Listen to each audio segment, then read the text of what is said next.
To a Monday edition of the show. I think I'm so glad to have you. It depends on how mean you are planning to be today. Just, I have so very little in my life, so please keep that in mind.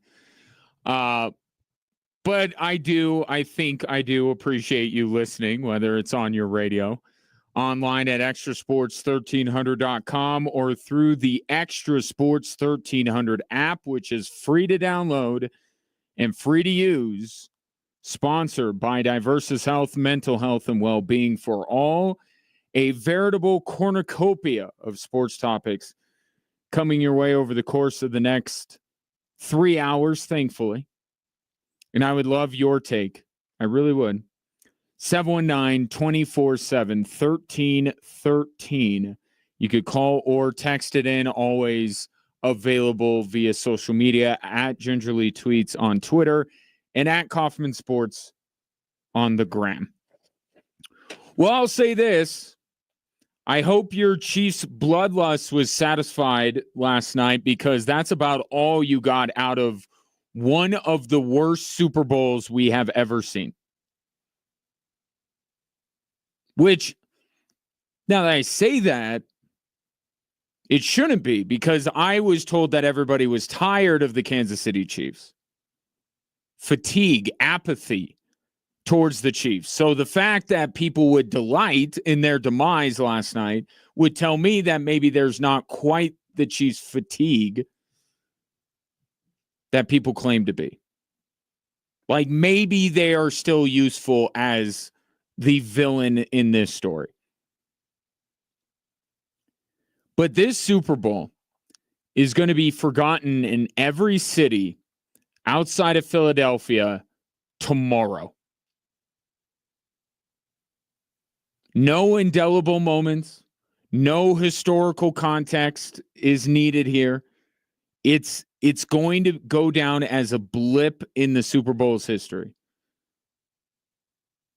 The Super Bowl that previously held this mantle, by the way, was Super Bowl 48. Right? Broncos Seahawks. For the vast majority of NFL fans, that Super Bowl doesn't even exist. Who talks about Super Bowl 48? I don't think even in Seattle they talk about Super Bowl 48. I think they're much more focused on what happened in Super Bowl 49. And then you have the Broncos, obviously, in Super Bowl 50, righting that wrong. I mean, Super Bowl 48, what do we discuss? Nothing. No moment, no performance. We don't even really talk about it. And that's what last night's Super Bowl is going to be. And you don't even have to have it helped out necessarily. I mean, even let's say the Eagles turn this into a dynasty.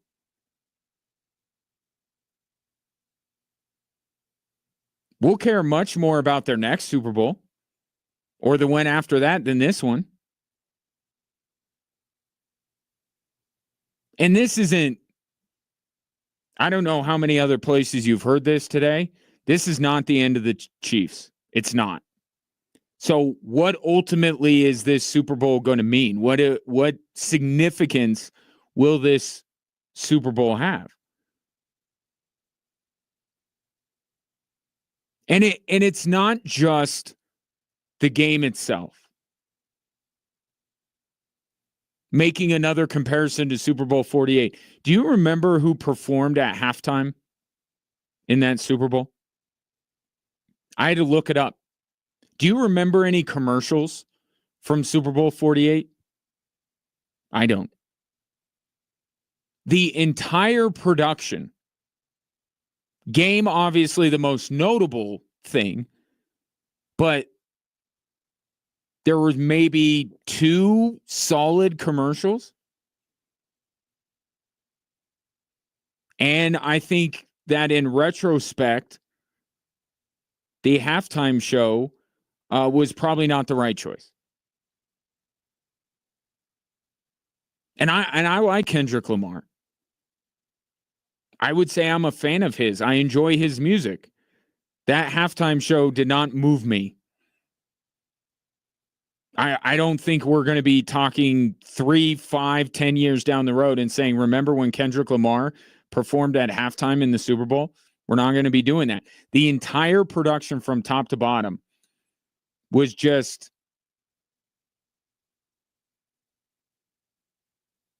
almost a waste.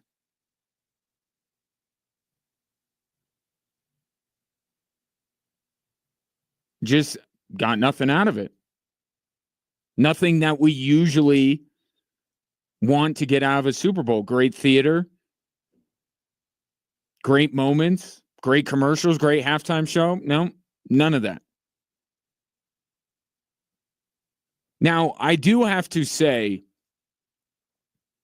and this is retrospect, this is like the people maybe thinking maybe Kendrick Lamar wasn't the right choice for the Super Bowl halftime show. I do have to say, I was too quick to crown Kansas City, obviously, given the result. But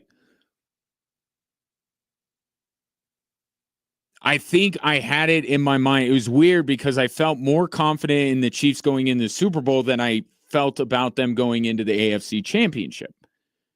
Once they got past Buffalo, it was, well, it's just going to happen. They're not going to stop now. Right? All of these points throughout the season where it's like the Chiefs can't keep doing this. They can't keep doing this. They can't keep winning this way. And they keep doing it. And then the last game, that's going to be the one. It was, but I did not see that going into it. And I think you look and you go, oh, Houston was really young. Buffalo, this was the least talented Buffalo Bills team that we've had in the last few years. The Eagles are a different weight class. I mean, even I acknowledge going into it that the Eagles, top to bottom, were a better football team. I thought that the Chiefs were better in the most important spots, right? Thought they had the better quarterback, thought they had the better coaching staff, those aspects. But the Chiefs, looking at Buffalo, looking at Houston, it's like, oh, they didn't go through a gauntlet. It wasn't even the path that they took last year. Last year's path was much more difficult, all told. The difference is the Eagles might be the best team that the Chiefs have played in any of their Super Bowls. And I took it for granted, call it what you will. I thought they've won this much this way. They're not going to meet their demise. And boy, did they. And the thing about it, this reminded me so much of the Buccaneers Super Bowl. But in that Super Bowl, the Buccaneers took advantage of something. The Chiefs were incredibly banged up across the offensive line. They were missing their tackles. The Buccaneers exploited something. The Eagles were, the Chiefs were at full strength last night, and the Eagles just were like, we don't care. They just ran right over them, just overpowered them. There's no exploiting. They just flat out dominated them. And I knew that was the weakness of Kansas City when people were talking about, who does Mahomes have to throw the ball to? I'm like, it's the offensive line. It's always been the offensive line. But again, I did not expect it to cost them. And all of this is not a knock on the Eagles. Okay, the Eagles proved themselves absolutely to be the best team in the NFL. 100%. This is not to take away from what they did, what Jalen Hurts did. I'm incredibly impressed with what Philadelphia did. Right? A team that had just 2 years ago lost both of their coordinators. People have been calling for Nick Sirianni to be fired ever since he lost the Super Bowl. For the Eagles to be that good on that stage against that team, it's incredibly impressive. But my point is, this is your showcase event. This is your sport's biggest stage. And you didn't get a competitive game. And I don't know what we're supposed to take away from this. It's not the end of the Chiefs. Maybe it's the beginning of the Eagles and what they're going to be. Maybe. But we'll only know that down the road. And in a way, it kind of fits because last week we wanted to talk about everything except the Super Bowl. Right? This Super Bowl comes on the heels of a Super Bowl week that nobody cared about. We all cared about Luka. On this show, we just got around to talking about the Super Bowl like late Thursday and then into Friday. People had no interest in hyping up this Super Bowl. And I said, this Super Bowl matchup has the least aura I have ever seen. People don't want to hype it up. People aren't interested. So it's fitting, isn't it? It's fitting that we didn't get a game, that everything about that Super Bowl was forgettable. And we'll collectively move on with our lives and rarely ever speak of this Super Bowl again. So it did, not for the reasons why people said they weren't excited for it, but it did end up being a Super Bowl not really worth tuning into. Again, in all aspects. The entire production, even the score bug. Can we dedicate 10 or 15 minutes today on the score bug from Fox? It's terrible. Terrible. Everything about it. It's not because and I'll give you a perfect example. Okay, so we were denied history back in, what was it, 2008? With the Giants beating the Patriots, right? That was our chance to see something we had never seen before, just like yesterday, right? Chiefs were going for a three-peat. Back then, it was the New England Patriots going for a perfect season. Now, we would have been talking about that Patriot team forever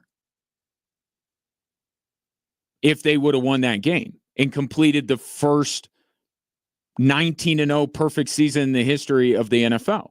And we had that history taken from us because of the Giants.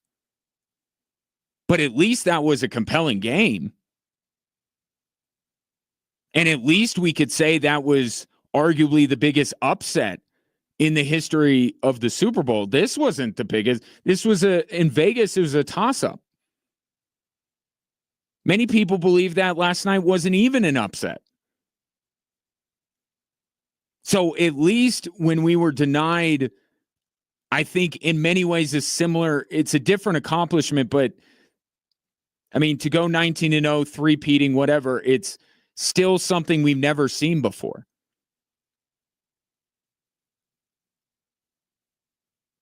This is not because the Chiefs lost. If this would have been an epic game for the ages that the Eagles would have won, yeah, sure, I'd be saying that it didn't go the way I wanted it to go as a fan. But at least it would have been worth tuning in. At least I would be sitting here talking about this great fourth quarter comeback from Jalen Hurts or this insane performance, historical performance by Saquon Barkley. He broke Terrell Davis's record, and it was kind of an, oh, by the way, like a quarter later. Oh, yeah, Saquon Barkley now has the most. At least if it would have been a good game, that came down to the wire. Just the opposite result of 2 years ago when these two teams met. At least we'd be saying, wow, what a great game. I'm not saying that. So it's bloodlust. And I ask you, because maybe I'm too close to it. Maybe I'm too close to it. Maybe this is why I have this platform, so I can ask you.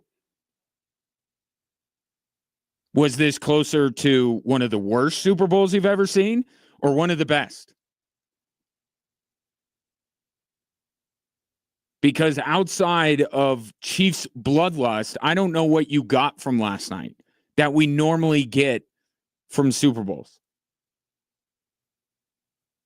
It has, for me, supplanted Super Bowl 48 as the most meaningless waste of time Super Bowl I've ever seen.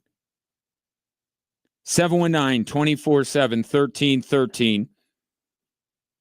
There are some bright spots of this game, I think, Jalen Hurts, but also for the Broncos, right? Lessons learned. Want to get into that as well. Coming up next, we'll stick with football. Speaking of the Denver Broncos, perhaps another veteran weapon available on the market for Bo Nix and why the Broncos should want no part of him.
Welcome back, Drive Time Sports. Take a couple of your texts. I thought that maybe with my opening take about how forgettable and nondescript this Super Bowl was, that I'd be in the minority, and that's fine. I'm in the minority on many things. You know who else was? Nikola Tesla, Thomas Edison, Ben Franklin. Just saying. From the 719, go Eagles. At first, I thought the Chiefs were going to win on the first penalty against the Eagles for offensive pass interference, which was not at all. Even crying Tom Brady, the master of BS calls, disagreed with the call, but then the Eagles just kicked the snot out of the Chiefs. LMAO. I love it. It did, though, expose the refs helping the Chiefs all season long. All right, let me dissect this into a few different parts. First of all, I am 100% with you on the I was sitting there on my couch. I'm like, really? What was it? The third play of the game, they're calling A.J. Brown for a bogus pass interference. I'm like, the NFL's never beating the allegations. Never. The third play from scrimmage, you call that on A.J. Brown? That was an awful call. I'm like, oh no, it's going to be this, right? I'm going to sit here on Monday and I'm going to be discussing penalties that did or did not go Kansas City's way. So I agree with you. It was a terrible call, but then they made up for it by making a terrible call on Kansas City. That also Tom Brady, as you call him, the master of BS calls, disagreed with as well. So they canceled it up. They made up for it. Okay, one bogus call went for Kansas City, one went against, and then the game got out of hand and we didn't even really care.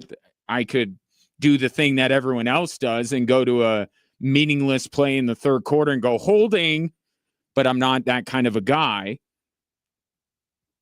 We didn't care about the calls much after that, did we? They missed some. For sure. I mean, Mahomes got hit in the head later in the game, but what difference would it have made? Which has kind of been my point of all this. The calls that the Chiefs are getting the benefit of the doubt on, how many of them actually lead to the Chiefs winning, are the reason why Kansas City wins these games? Because the last part I can't get involved in, and I said this on Friday, the Eagles blowing out the Chiefs does not prove that the referees were helping Kansas City all along.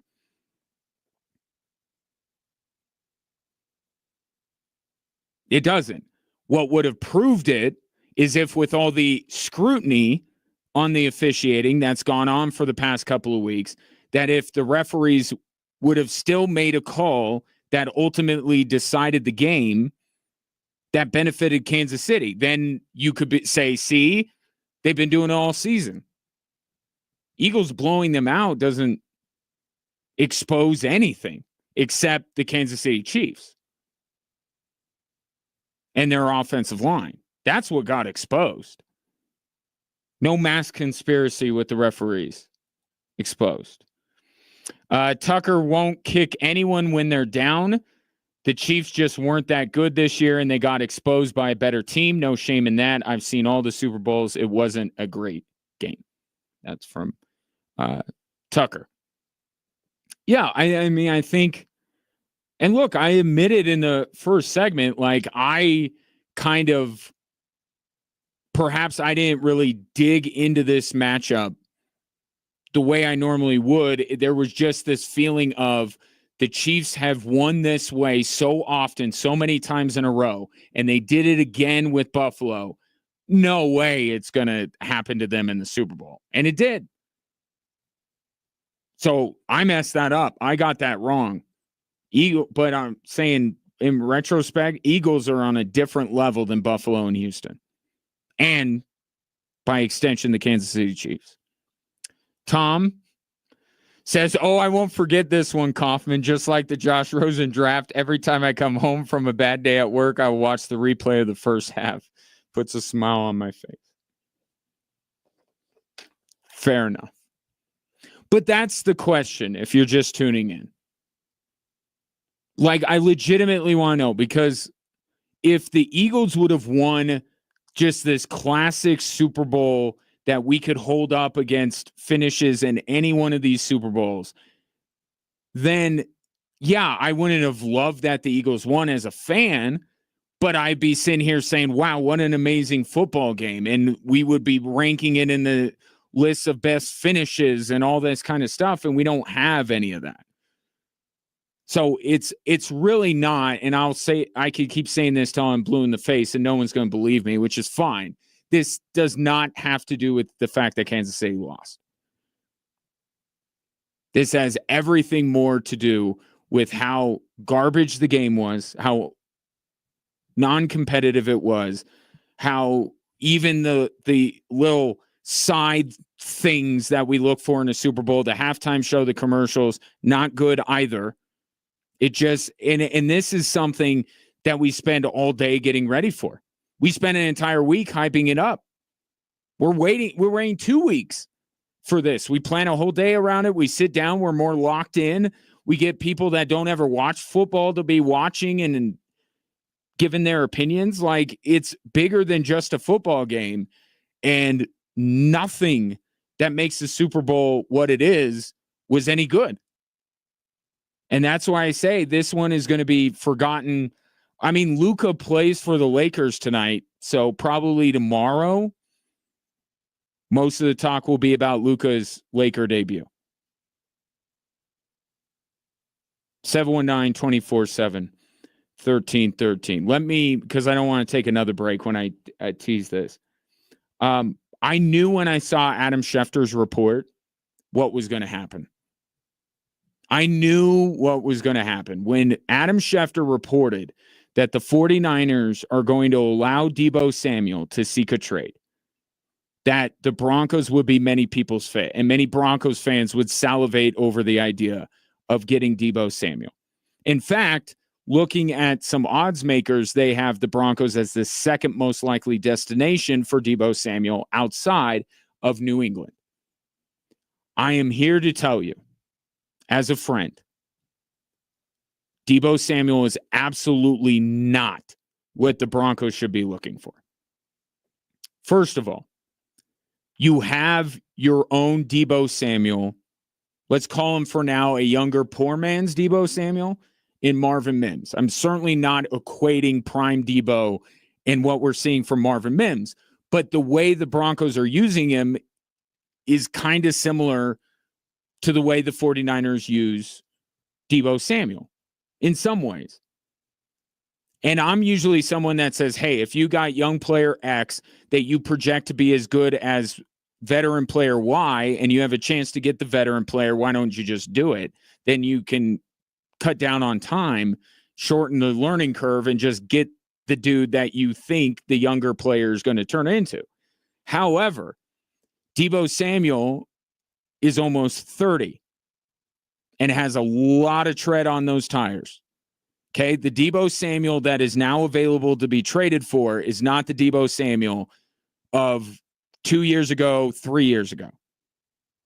To me, I think that the Broncos are actually in a better spot continuing to pour into Marvin Mims, who is one of the biggest stories of the season, the way that Marvin Mims developed. Sean Payton was gushing about the guy all last week in New Orleans. You have someone that you use in some of the same ways, who's younger, who's cheaper, and it seems like you put in a lot of work. I think you would be best to serve to continue developing Marvin Mims and not trying to bring in Deebo Samuel. Here's the other part. Listen to what Sean Payton said, because a lot of people are like, Joker. Sean Payton himself, running back, tight end. The reason, because being able to catch the football very well is one trait that a Joker has to have, and it creates more matchup problems when you have that type of player at the running back position or at the tight end position. Most everybody at the wide receiver position can catch. right? That's what makes it uncommon. That's what makes it such a desired piece for Sean Payton, because there aren't that many out there. Now, Deebo Samuel of a few years ago could be passable as that joker, but not at his age, not at his, with his injury history. But Sean Payton himself, running back, tight end. So Deebo Samuel doesn't fit that. And this is something that the Broncos, I think, need to be wise to this entire process. Whether it's T. Higgins, Chris Godwin, Cooper Kupp, Deebo Samuel, or any other receiver that may come available, they need to be careful. They need to be careful, because if they bring in the wrong guy, not from a production standpoint, but from an attitude standpoint, if they bring in somebody who expects to get touches and doesn't, and is chewing on Bo Nix as soon as they get to the sideline, that's not helpful in his development. And Deebo, to me, strikes me as one of those guys. If he's going to go somewhere else, he's going to go to a place that he expects to get touches. And part of what the Broncos have going for them is that Sean Payton can be unpredictable.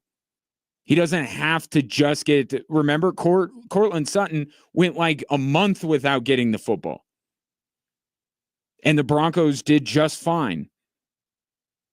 Right? Part of the strength of the Broncos right now is that they are a little bit unpredictable. And also a strength is that none of these guys are going to get on Bo Nix. Right? Because either they don't have the reputation to be able to do it, or they're not old enough to get onto Bo Nix. The Broncos have to be careful not to bring in somebody who's going to expect to get touches no matter what and is willing to cause issues if he doesn't get the ball. And Deebo Samuel, from afar, looks to me like someone who's kind of been complaining about those things in San Francisco. Why are the 49ers trading him?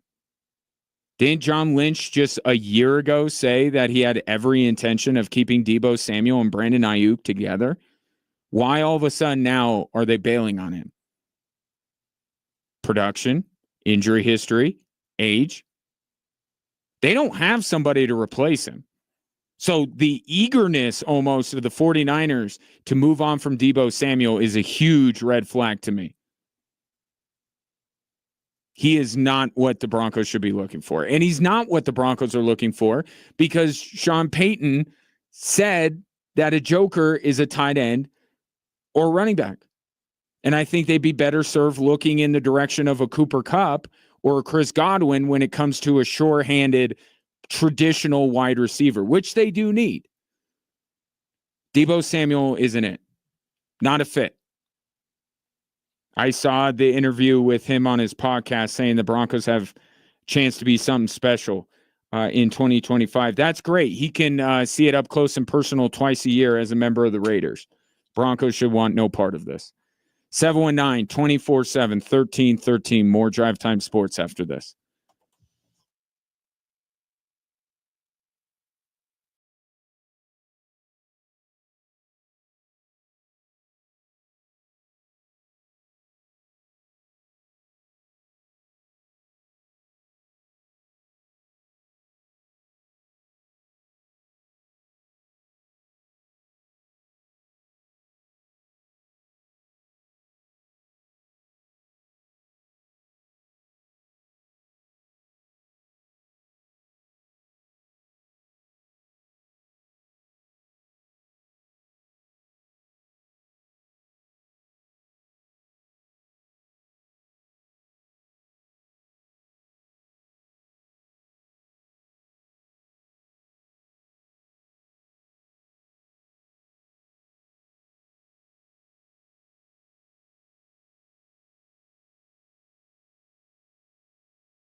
You know who I feel bad for more than anybody else? NFL Network.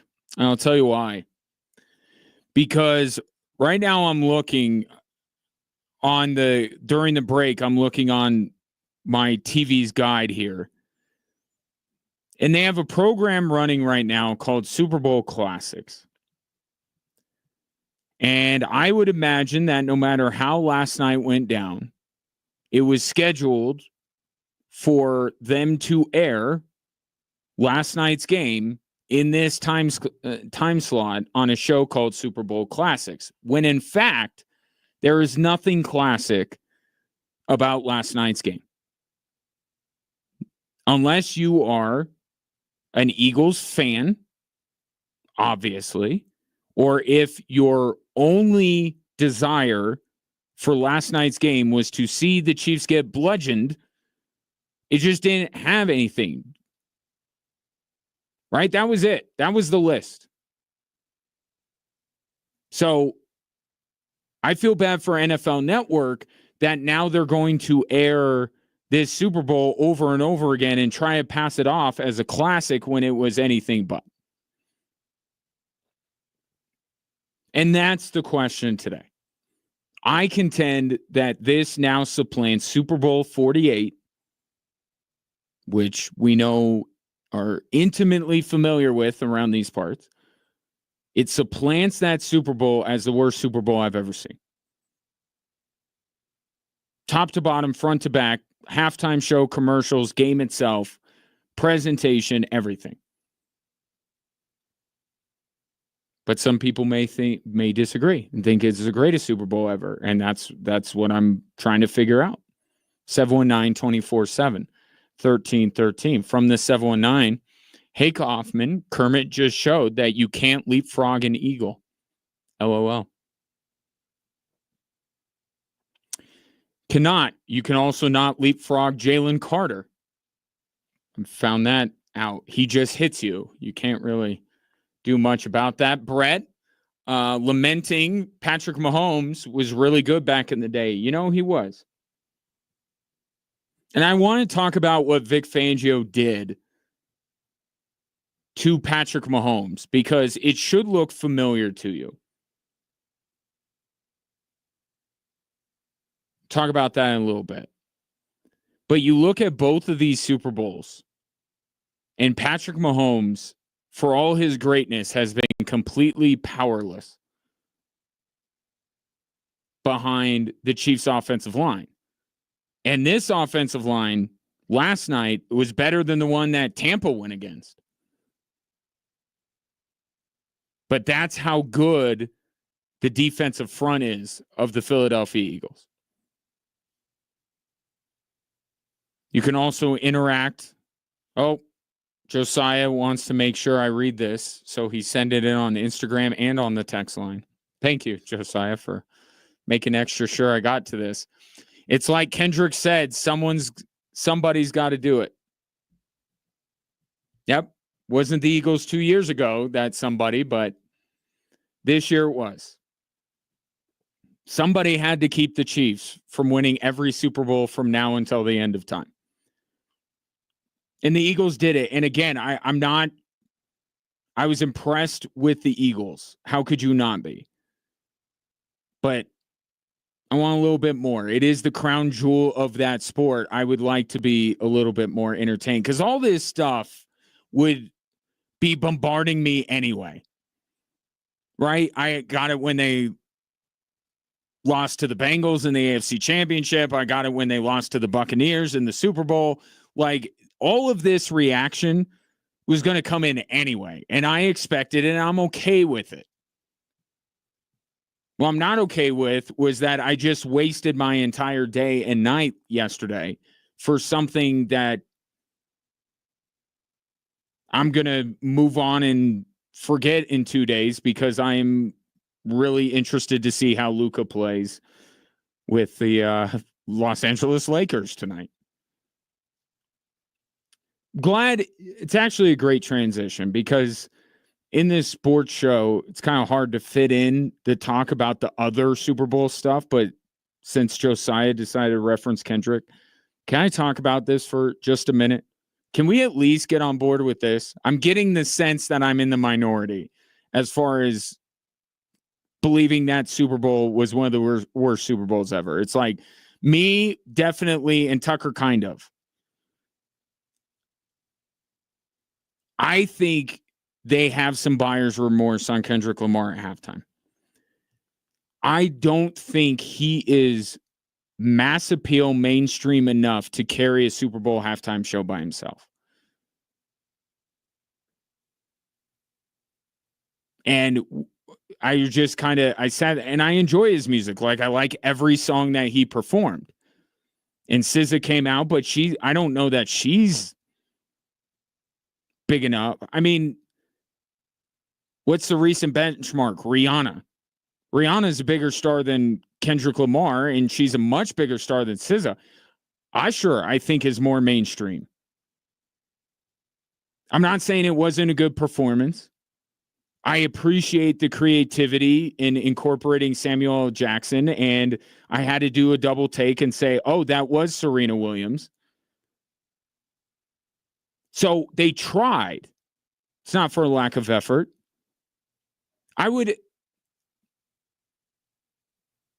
The Chiefs tried to win that football game as well in a related story. It didn't work out for them either.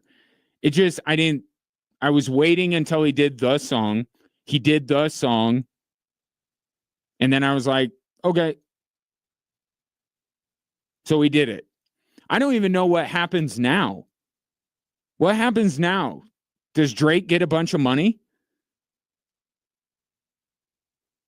Like, what are the ramifications of all of this? Maybe, Josiah, maybe you can help me.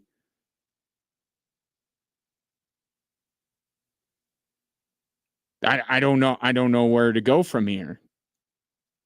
Like, does Kendrick get sued? Does the NFL get sued? So I thought, in retrospect, because I was excited about Kendrick Lamar, and I never got the people who initially said, oh, it's in New Orleans, you need to have like Cash Money millionaires on it. I'm like, you want to talk about being niche. Like, I know Lil Wayne. So just me calling him Lil Wayne for that one brief like brain cramp there that I did already disqualifies me from this entire conversation, which is fine. I'm going to press on anyway. I do listen to his music, by the way. To have like what? Master P come out and make him say, nah. Like, you think you think a ton of people are going to love that? Like, I get the New Orleans side of it, but you don't have to go that route, and you're trying to appeal to millions and millions of people. I don't think Cash Money millionaires would be the route to go. They made a better decision in going with Kendrick Lamar. However, that's going to be a halftime show that is not going to be remembered moving forward. And I get it. It's a tough bar. All of this, the game itself, the commercials. I mean, how was anyone ever to top the baby talking about E-Trade and spitting up on himself? Like, or was up? Like, the bar is incredibly high here. I understand that, but it's the Super Bowl. We're allowed. Even when we put Kendrick, I think, and Rihanna's performance a couple years ago reminded me of Kendrick Lamar's. It's just this incredibly talented artist that is just crushing the performance of their songs with some interesting choreography. But I think Rihanna's, maybe it was because she was pregnant and was like, wow, there's another angle to it. But like that halftime show, I'm going to remember much more than Kendrick Lamar's. And don't even get me started on comparing it to like Prince. And again, this is an anti-Kendrick Lamar. Love Kendrick Lamar. Big fan. Not great. It was a concert, and I guess you just want something more. And then the commercials. The best one, and it was not particularly close, was when Seal was an actual seal. That was the best one. I know some people like the Matthew McConaughey one. I could see why. You know, the one that I thought I was going to really like, and then I was listening to it, I'm like, I don't get it. The Nike one with, Sabrina Ionescu and Juju Watkins and Caitlin Clark and everything. Like, what a time, what a stage to showcase all of these athletes in one commercial. So I get why Nike did it, but the messaging to me was all off. Like, we're in this moment right now where people care about women's sports more than they have at any other point in our country's history. Women's sports are absolutely on fire. Caitlin Clark is one of the biggest stars that we have in American sports, right? We're all excited to watch Juju Watkins. I spent most of my Sunday leading up to the Super Bowl watching Texas and South Carolina's women's basketball. Like, women's sports are here. And everyone's falling in love with these sports. And it's all we talked about all summer was Caitlin Clark. So to come out with messaging of you can't do this, you can't do that, it's like, whoa, wait a minute. This isn't like 3 years ago or 10 years ago or 20 years ago. Like, we're all down with female athletes. And to me, the messaging should have been like, I'm not a copywriter, but just essentially celebrating the fact that we have all of these megastar female athletes that have become household names. And it's like our time is now, like that kind of a vibe. And to like push back against like authority. I know that's a popular trope from Nike, but it's like, who's saying this? We're all on board. Like, we're all, there's always going to be a lunatic fringe. I understand it, but women's sports are mainstream. Who are these people that are saying all of these things that they're mentioning in the ad? Like, if anything, the group that is holding down women's sports is veteran WNBA players. Like, we talked about this a lot throughout the summer, right? And their unwillingness to accept Caitlin Clark and to recognize that they'll all benefit from Caitlin Clark's superstardom. And they were the ones that were hating on her. So it's like we were all ready to embrace it. We couldn't wait to see Caitlin Clark play in the WNBA. We love Juju Watkins. I just don't understand this sentiment. Like, you can't do this. You can't. It's like, yes, you can. We're cool with it. So I thought, I don't know, that could have been a really cool ad because all those athletes in that commercial are becoming huge stars. Just thought the messaging was a little odd. The timing of it all is what I'm saying. When women's sports is bigger than it ever has been, and we're embracing female athletes and putting them right alongside our male athlete stars.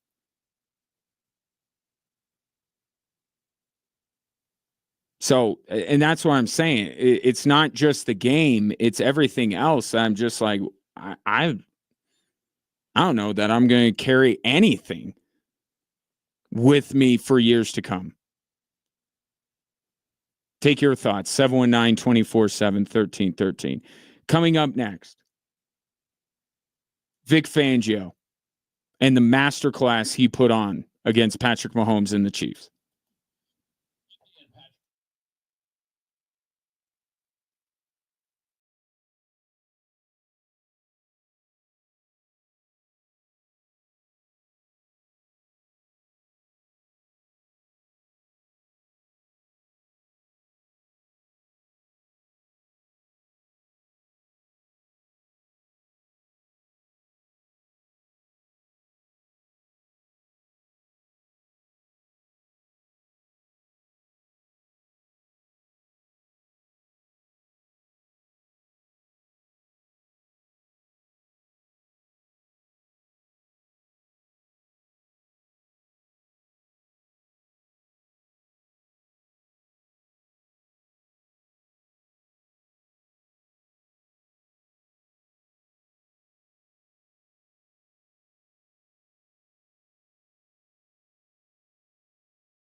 Welcome in Drive Time Sports, the day after the Super Bowl. Ryan Kaufman with you.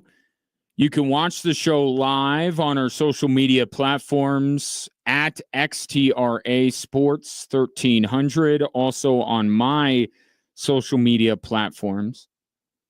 It's not really a platform, it's more of a stool for me. I don't have quite the following that some do, but I have it nonetheless at Gingerly Tweets on X and at Kaufman Sports on Instagram. And it does seem like there's a little bit more of an audience for today's show. Wouldn't have anything to do with the fact that for a lot of people, I'm the Chiefs fan that they know. Maybe not. That's probably too self-important. It is the day after the Super Bowl, regardless of who plays in it. A lot of interest in sports talk radio the day after. And look, I may say that this Super Bowl was one of the worst I've ever seen, and I mean it. But that doesn't mean that there's not credit to be given. Eagles deserve a ton of credit for what they were able to do. They embarrassed the two-time reigning Super Bowl champions. They embarrassed them. I'm talking about lasting impact. Like remembering it, like we try to do with Super Bowls, right? The halftime show or the commercials or the game itself. What's going to stick for a long time with that game last night? And the answer is little to nothing. However, the Eagles had something to say about that. The Eagles, in many ways, caused that. And for that, they do deserve credit. And I think in the short term, there's certainly some lessons to be learned, right? This is a copycat league, is it not? Sean Payton has made his and his entire team's identity next year wrapped up in beating the Kansas City Chiefs, dethroning the Kansas City Chiefs. And perhaps some part of Sean Payton died inside yesterday because somebody beat him to the punch. But we know the Chiefs aren't necessarily going anywhere. So Sean Payton has made him and his team's identity all about beating Kansas City. I have the formula. Nobody else does. I know it. I'll say stuff like this after we lose to Buffalo. There's a lot of confidence in this team. If we could get past that game, the next game we had to play, we felt real good about. So what then do the Broncos, and that's the entirety of their offseason, right, is going to be asking this thing that they do, this player they get, is this what they need to dethrone Kansas City atop the AFC West? Or let's take it one step further. If the Broncos are getting into the playoffs, I don't see Kansas City missing the playoffs. So if they happen to meet up in the playoffs, like Sean Payton was saying, they would have had a lot of confidence. Well, whatever they do this offseason will be looked through that lens of, does this make the Broncos more formidable to the Kansas City Chiefs? And I'm watching that game last night, and my answer would be, I don't know how formidable the Broncos are going to be to the Chiefs unless they change a lot about themselves defensively. You and I saw Vic Fangio's defense in Denver, right? And actually, and I remember saying it on air, the years when Vic Fangio was in Denver were the first time since the Chiefs started beating Denver every time where you could see some hope that maybe the Broncos were going to turn it around. And it was because of his defense. Vic Fangio you got to give him credit. I know he had a lot of shortcomings as a head coach, but he was really ahead of the curve when it comes to defending Patrick Mahomes and the Chiefs.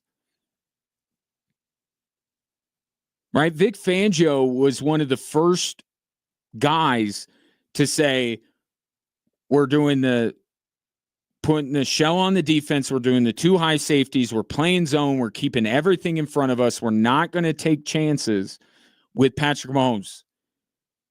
And it forced Patrick Mahomes to become a dinker and a dunker.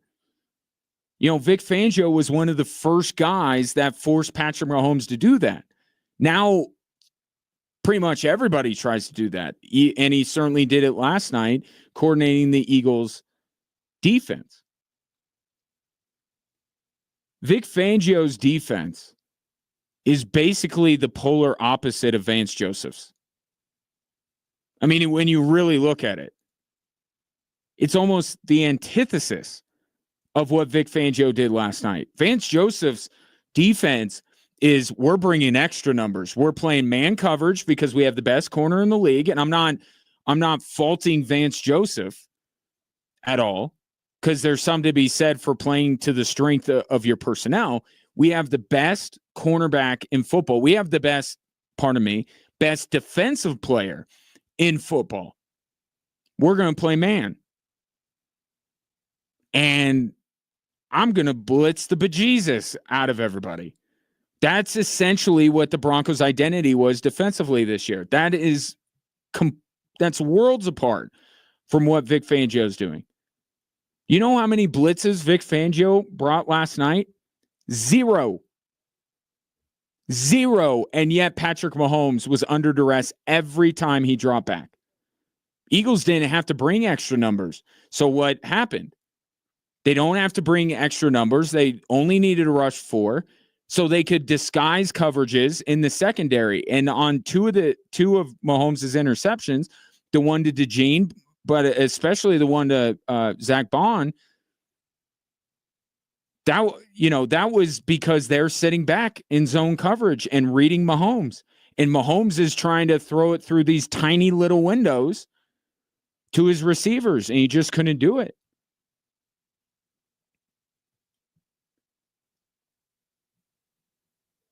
So Vic Fangio has the right, and I felt it when he was the Broncos head coach. He has the right formula. I just didn't feel at that time the Broncos were a good enough team to ultimately make it count, right? There's the other half of the equation, and he has it in spades with the Philadelphia Eagles, right? He has 4 guys that don't need help. Jalen Carter doesn't need help. He can do it all by himself. And the other 3 guys across that defensive front for Philadelphia can do it by themselves. Broncos aren't built that way. The Broncos are, we're going to send 2 guys for every 1 blocker you have, and we're going to get free. And look at the results this season. Right? Really good quarterbacks will routinely beat blitzes. You notice that? Burrow's good against the blitz. Lamar's good against the blitz. Josh Allen's good against the blitz. Mahomes is good against the blitz. Why is that? Because if they can navigate your pressure, now they have one-on-ones everywhere. Easier for them to read. Philadelphia got pressure on Mahomes and confused him at the same time. How many times did you see, they had a great shot of when the game was starting to get out of reach, and it was a big drive for Kansas City, and Mahomes, you could see, they showed the replay, he's like looking long. And then he has to like dump it off. I think it was either to Schuster or Worthy right in front of him. Because the Eagles were taking that away because they could commit extra numbers back. This is not what the Broncos defense does. They don't have the scheme nor the personnel at this point to do what Philadelphia did to Patrick Mahomes. They don't even have the personnel to do what Tampa did to Patrick Mahomes or Cincinnati did to Patrick Mahomes. And the two other times we've seen Mahomes get vanquished in the postseason. And then there was the Patriots, obviously. But I'm talking about since he's ascended.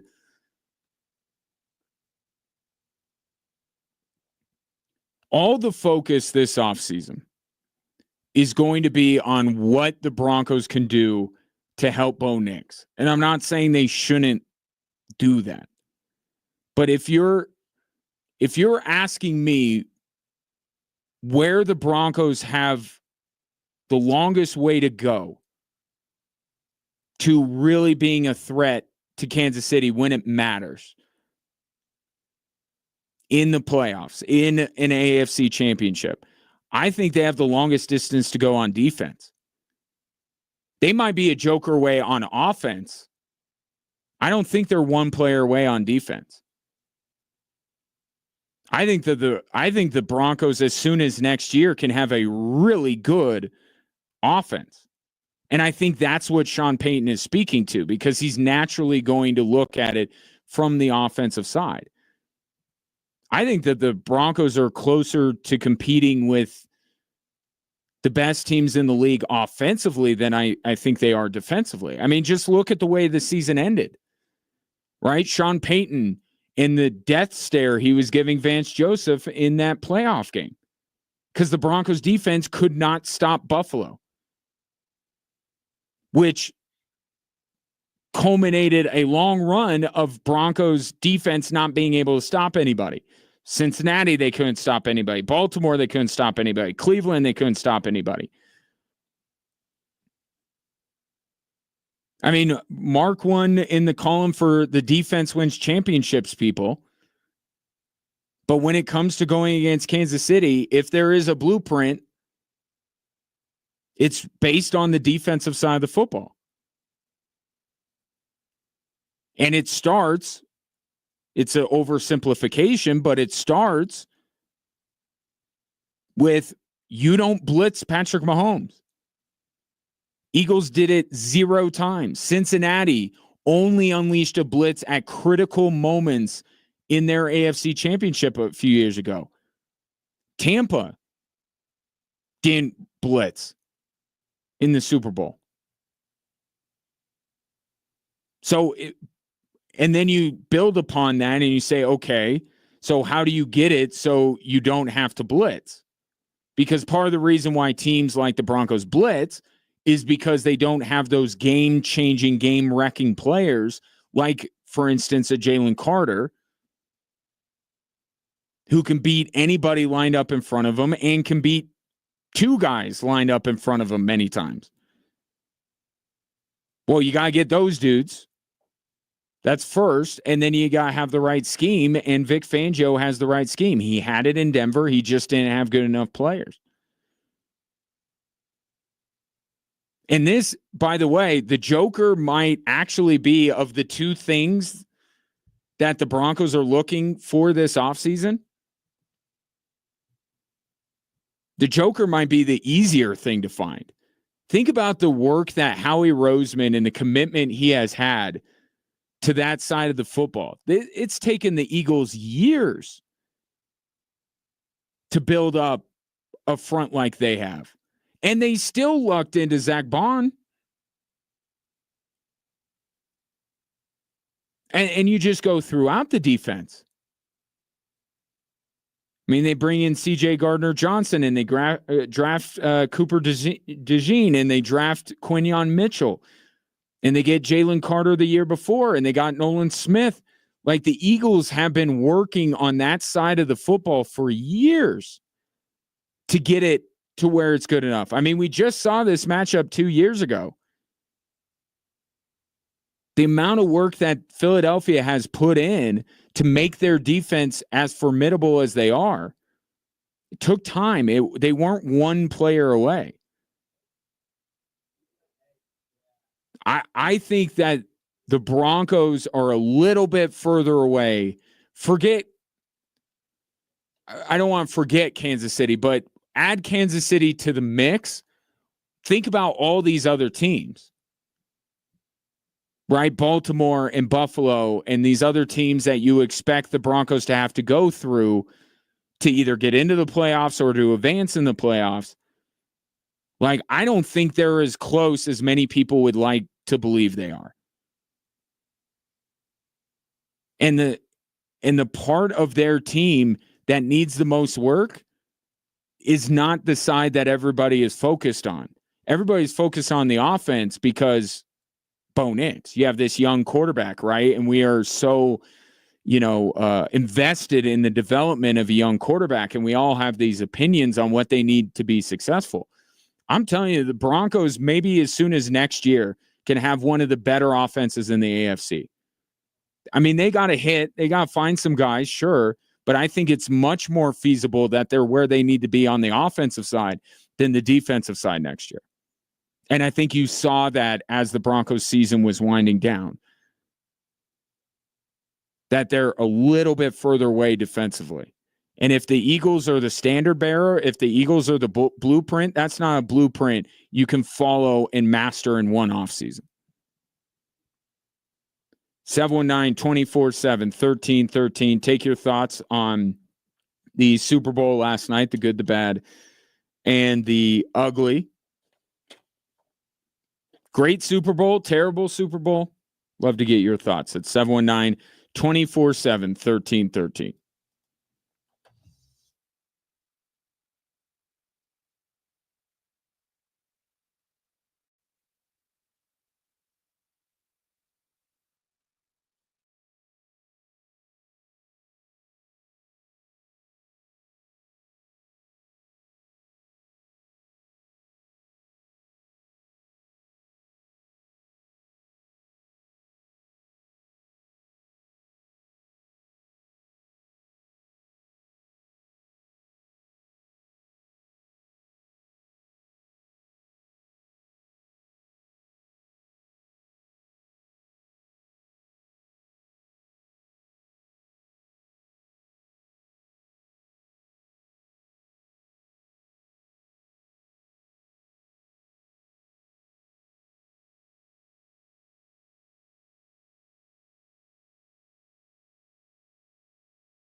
Taking some of your thoughts on last night's Super Bowl. The good, which is a very short list, the bad, which was a longer list, and the ugly, which was a short list. The ugly was the Chiefs' protection of Patrick Mahomes. The good was Vic Fangio's defense and Jalen Hurts. From the 719, Jalen Hurts was fantastic to go from being benched in the 2018 National Championship game to Tua, to losing a heartbreaker to the Chiefs 2 years ago, to now Super Bowl MVP. Resiliency with him is insane. Also helped that Mahomes needs some kind of offensive line. I actually think that the Chiefs' offensive line is not in shambles. It is their biggest weakness. I think that the Eagles' defensive line is just that dang good. I really do. Because, like, what kind of pass rush did Buffalo get on Patrick Mahomes? Not much of one.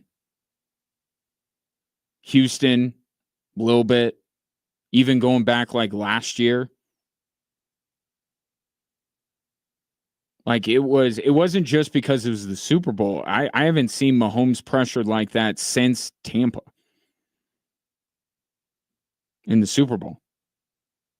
I think a lot of that credit has to go with the Eagles, but certainly the Chiefs need to look at ways to improve their offensive line, which, by the way, good luck with that, because there are about 31 other teams that are looking. No, 30 other teams. Eagles are good there as well. Maybe the Broncos feel pretty good about themselves, but the vast majority of teams are going to be shopping in the same aisles that the Chiefs are, and the Chiefs have far less money to be able to spend. But Jalen Hurts is, again, one of the biggest stories of last night. But to keep with the theme of today of how much staying power does this Super Bowl have, or what significant came out of it? I know Robert Griffin III tried to lay down the sow the seeds a little bit early yesterday. I saw his tweet saying that if Jalen Hurts wins, that he will be placed above Josh Allen and Lamar Jackson. We can agree that this is that is completely preposterous. It's ridiculous. So Jalen Hurts, I think where I would put him is the top of that next tier, right? If you want to put Mahomes in his own tier, if you want to put him with Allen and Lamar and Burrow, that's fine. But those are the guys. And then it's Jalen Hurts. If you want to put Jalen Hurts right after that, that's fine, but also acknowledge there's some separation here.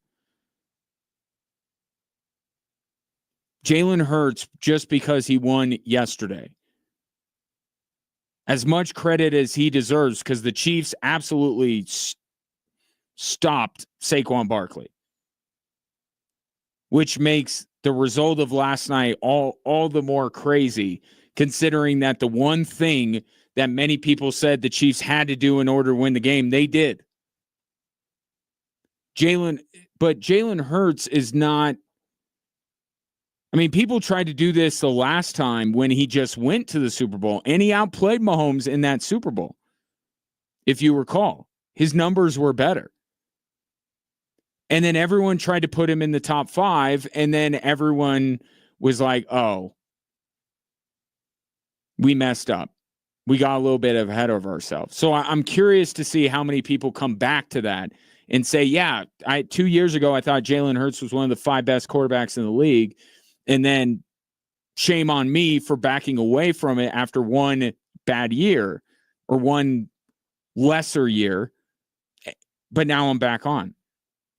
I still think Allen Lamar, Mahomes, and Burrow is a tough tier to crack. If you want to say you'll take Jalen Hurts over Justin Herbert, over Trevor Lawrence, over Brock Purdy, over Matthew Stafford at this point in his career, over like CJ Stroud, like Jalen Hurts, I think deserves to be elevated above a lot of quarterbacks in this league that going into last year, he probably wasn't ranked in front of. But he's not one of those upper echelon presidential suite type quarterbacks. He's just not. He was brilliant yesterday, and he was very good in the Super Bowl 2 years ago. But in order to crack that list, you can't simply just win. You know who he's like, and I don't mean this as an insult, because if you listen to the show, you know where I stand as far as Eli Manning as a Hall of Famer. In that I don't think he should be one. But is it a similar thing right now with Jalen Hurts? Like, Jalen Hurts I think, has a long career in front of him and has other accomplishments that he's going to get to. Okay, but could he be looked at kind of like Eli in that you have this gold standard quarterback of a decade or 2 decades or an era, and then there's just this guy that through much of the season you don't really think about, you don't really talk about him a lot, but when those lights are the brightest, man, something comes out of him, and he just plays unbelievably well. Like, that's kind of what Jalen Hurts is right now. To be in that upper echelon of quarterback, you gotta do it longer, right? You gotta have more games. You gotta put up big numbers during the season, and you gotta have playoff performances. Like, Jalen Hurts, I'll say this about, he's a winner to the Texas point. Dude's a flat out winner, and it's incredible that you think back, and he talked about it at the podium after last night's game. It's incredible to think that he was benched in the biggest game of his life to that point. And now, in terms of big game quarterbacks, maybe that's the better conversation. Tomorrow is another Super Bowl. Tomorrow is a huge game. And a one-off, how many quarterbacks are you taking above Jalen Hurts?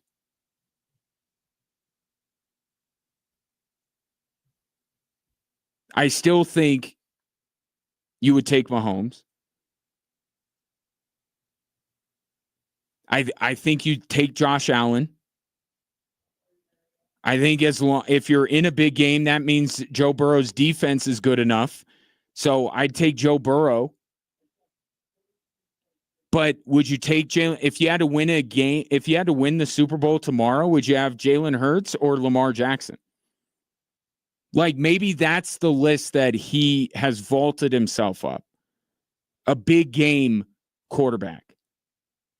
Maybe not as overall as impressive as some of these other guys. But dude's a gamer, dude's a winner. And in the 2 biggest games of his NFL career, he has outplayed one of the greatest quarterbacks we have ever seen. And how often do we talk about quarterbacks that wilt in that spotlight that is cast on you when you are standing across the field from Patrick Mahomes? I don't want to minimize what Jalen Hurts did yesterday. But I feel like we just did this with him a couple of years ago. And a lot of people have buyer's remorse because he just put him in a big game. That's where I want Jalen Hurts. I don't know that I would take Jalen Hurts over Lamar or Allen or Mahomes or Burrow for my franchise quarterback. But if I had to win a game tomorrow and I didn't want to worry about my quarterback, Jalen Hurts, the list is shorter of quarterbacks I would take over Jalen Hurts.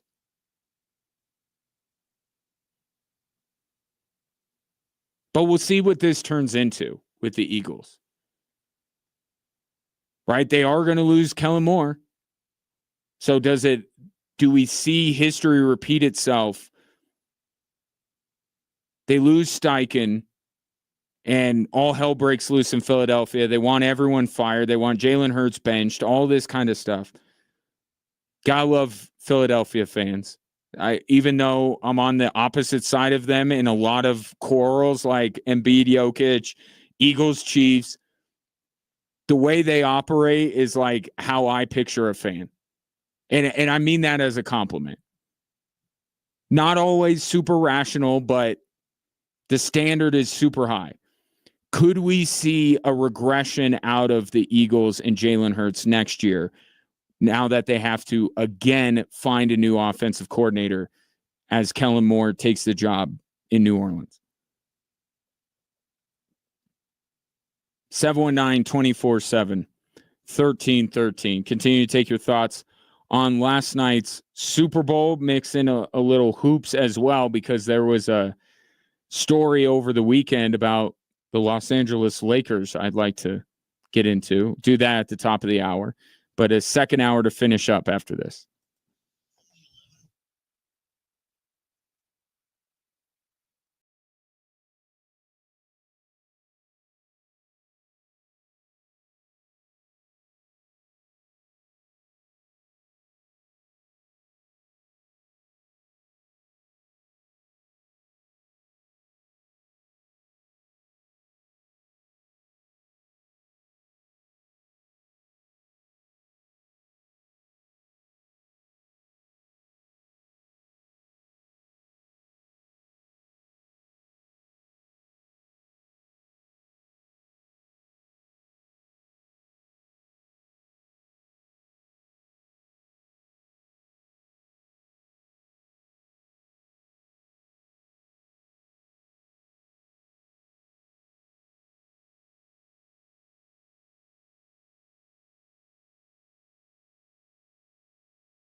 going through all aspects of last night's Super Bowl. If you're just joining in, left off talking about Jalen Hurts. Dude's a winner. Dude's a gamer. But if I'm not going to put him above the ruling class of quarterback in the NFL. Mahomes, Allen, Lamar, Burrow. These guys just possess more, and they do it through a whole season, and certainly Burrow has shown his ability to do it on a big stage. Josh Allen, what more could that guy have done in that AFC Championship? And that's been a common refrain when it comes to the Bills falling short of the Super Bowl. Like, not on Josh Allen. Lamar, I'll say, and that's why I think if you gave me a big game to win tomorrow, I would seriously consider starting Jalen Hurts over Lamar Jackson, because we're still seeing some of the careless mistakes out of Lamar Jackson on the biggest of stages that Josh Allen has gotten out of his game. And Jalen Hurts didn't have those in his game last night. And again, I go back 2 years ago, and he put up better numbers than Mahomes. So what he does on this stage needs to be celebrated, needs to be recognized. But there's a larger conversation here, and I just don't think he's worthy of it yet. Because right now, Jalen Hurts, it's like up, down, up, down. See what happens when Kellen Moore takes the New Orleans job. Tucker says, Hurts wasn't even the best quarterback on the field. He was just on the best team. I agree many QBs are better, but he got the job done. Yeah, and look, my feelings about Eli Manning aside, I talked about this on Friday. Eli Manning's going to be in the Hall of Fame. He's going to. I see what the voters are doing. The voters know that Eli's candidacy is, you know, it's worth debating. I'll say that. So they didn't want the way they feel like they can offset it is to just go, he's not getting in the first go round. But Eli Manning's going to get in the Hall of Fame. And he's going to get in the Hall of Fame because of what he did in 2 games. That's why he's getting in. And what I will say about Jalen Hurts is that he has the ability to accomplish much more than Eli Manning did in his career. Like, Jalen Hurts is young. Jalen Hurts, I'm not closing the door on Jalen Hurts being one of the 5 best quarterbacks in the league at some point, but right now he's not. But Eli Manning built a Hall of Fame career with what he did against Tom Brady and Tom Brady alone. As much as I don't think he should be in, he's getting in because of that. And there is something to be said for being at your best when the lights are the brightest. And that's part of what makes Eli Manning's candidacy so fascinating, is because during the regular season, you see, during the regular season, you would be insane to take Eli Manning over Phillip Rivers.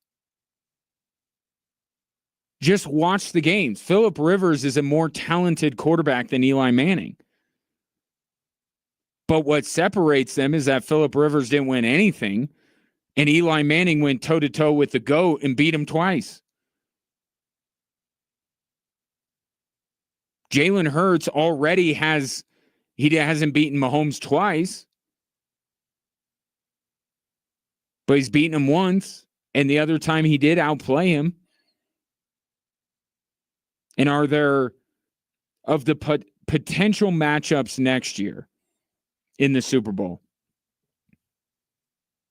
how many different matchups would you take over a rematch? My gut tells me we're not going to get a rematch this quickly. One of these two teams is probably not getting back to the Super Bowl next year, but I'll decide on which one once the offseason is over. But my point is that Jalen Hurts, with this roster, has the ability to do more than Eli Manning could. But right now, not there yet. Just not there yet. But he was great last night. Man, he was good.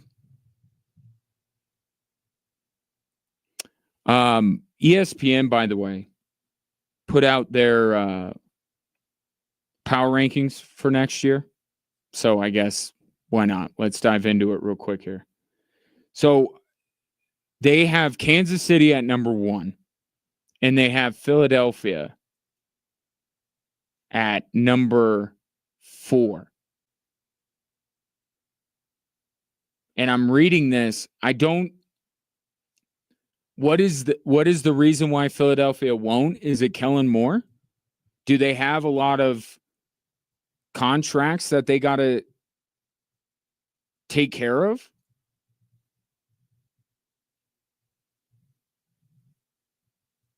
I don't understand why Philly is so low. But they have Detroit, and I especially when I compare it to where they put the Eagles. If you're telling me who am I buying next year, Lions or Eagles, I'll buy the Eagles. I will absolutely buy the Eagles. And the Eagles are actually the reason why I would take the Eagles. Here's what I mean. You think that the Eagles will lose Gannon and Steichen, go through the year they had before they got Kellen Moore and Vic Fangio, and you're telling me the Detroit Lions are not going to feel that? They're not going to have something similar happen to them? I can tell you right off the bat, the team that I would most fade of the teams that are expected to be really good is Detroit. You lose both of your coordinators. Philadelphia knows that better than anyone, how much it can wreck your team. So I wouldn't put the Lions above the Eagles for next year. No way. But in the AFC, despite what Sean Payton has said about the Denver Broncos, essentially ESPN only elevated them one spot in the AFC.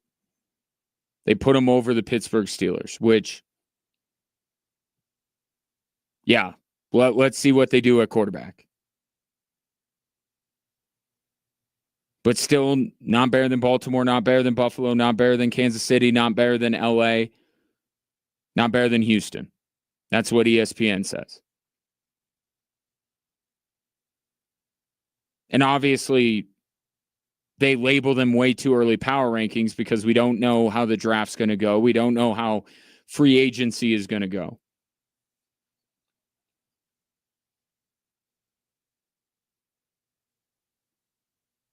I would say that's probably fair at this point. I think Kansas City will certainly address their needs. They've been one of the better drafting teams in the league. I expect them to hit on their draft picks. Somebody out there will take a bargain price to go play with Patrick Mahomes and company. So I think Kansas City, the big question obviously is Travis Kelce, who was a complete no-show last night. And it's funny because I'm thinking back to last year. Remember when Travis Kelce got into it with Andy Reid? And the initial reaction was like, oh no, the Chiefs are in trouble. Travis Kelce and Andy Reid are fighting. I'll take that. And obviously the result was better. But I'll take that over the Travis Kelce I saw.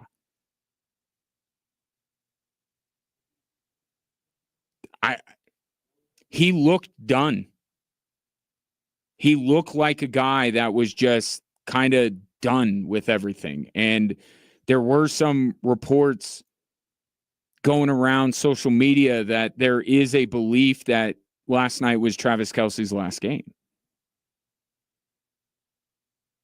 And not everybody gets to be John Elway. Right? It's all, or Michael Jordan. It's what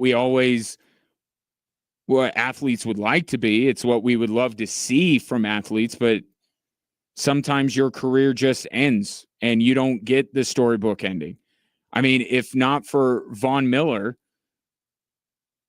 what would Peyton Manning's last game be? So it's not like Peyton Manning went out on top because he was playing great. He got dragged to a Super Bowl title that year. If this is it for Travis Kelce, unfortunately, he will end his career the way the vast majority of NFL players do. Not going out on top, kind of unceremoniously, and you're just done. But I'll take him yelling at Andy Reid over whatever he just looks sad.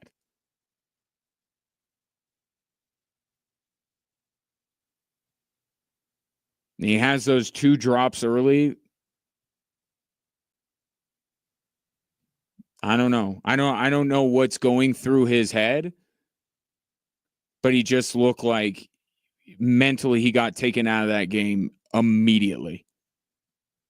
Which is weird to say, because Travis Kelce, the one thing you can say, people say, is Travis Kelce washed or all this stuff during the regular season, and then he shows up and has huge playoff performance, and he's been great for the Chiefs in these playoffs. But last night, that dude was going through it. So I don't know what his future holds. But if Chris Jones stays and Travis Kelce stays and figures out whatever was bothering him last night, Chiefs are going to be there. Buffalo's going to improve. They're going to be a better team on paper than they were this year. And then there's always will this be the year Lamar figures it out in the postseason? So I don't think it's necessarily disrespectful for ESPN to not move the Broncos up before they've even made a move in the offseason. Here's the other thing, too, of the consequence of last night. Sean Payton, I think he was on Barstool last week, and he was asked who he wanted to win. And a lot of people are saying, I want them to both lose, boo. Or you expect Sean Payton to say, I want the Eagles to win, because those AFC West rivalries run deep. Sean Payton was kind of talking about the distraction of it all if the Chiefs were to three-peat, and how much of a circus it would be. And maybe in the back of his mind, he's like, man, if they win again, maybe Kelce rides off into the sunset. Maybe Chris Jones maybe Spags wants to change the scenery. I don't know, but I don't know what was going through his head. But what he said was that he kind of thinks it would be better if Kansas City won, because there would be a lot of distractions for them next year. So as we embark on an offseason where everything's going to be viewed from the lens of, are the Broncos closer to dethroning the Kansas City Chiefs than they were a year ago? There is a chance here that the Chiefs come back with a vengeance next year. And I think that's what Sean Payton was intimating. I think he'd rather just to be safe. I'm not saying Sean Payne never lacks for confidence. So I'm not saying this was a make or break. If the Chiefs won, then Sean Payne's like, yeah, we're going to beat them. Or if they lost, it's like, oh, we're not going to beat them. But I think what he's intimating is this Chiefs team now comes in with a different type of motivation and a stronger motivation, perhaps, than they did a year ago. And he was kind of hoping they'd be fat and happy, sitting on a three-peat. 719-247-1313. Coming up next, we'll reset with the three stories that are driving the show. Coming up tonight, the Nuggets. Don't sleep on Portland. Portland has been rattling off wins left and right for no reason, because they should be in the Cooper Flag sweepstakes, but they're winning all these games with Chauncey. But that's the Nuggets' opponent tonight is the Portland Trail Blazers. Three stories that are driving the show coming up next.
Hello there. Welcome in Drive Time Sports, the day after the big game. Pleasure to have you, whether you're listening on your radio, online, or through the Extra Sports 1300 app, sponsored by Diversus Health, mental health and well-being for all. You can also watch the show live on our social media platforms at XTRA Sports 1300. The number, if you would like to give your thoughts on last night's game or to reach out and console me like Aaron did during the break, and I appreciate him for doing that. 719. You may not want to do that. It's okay. I understand. 719-24/7-1313. Call or text it in. Here, though, are the three stories that are driving the show.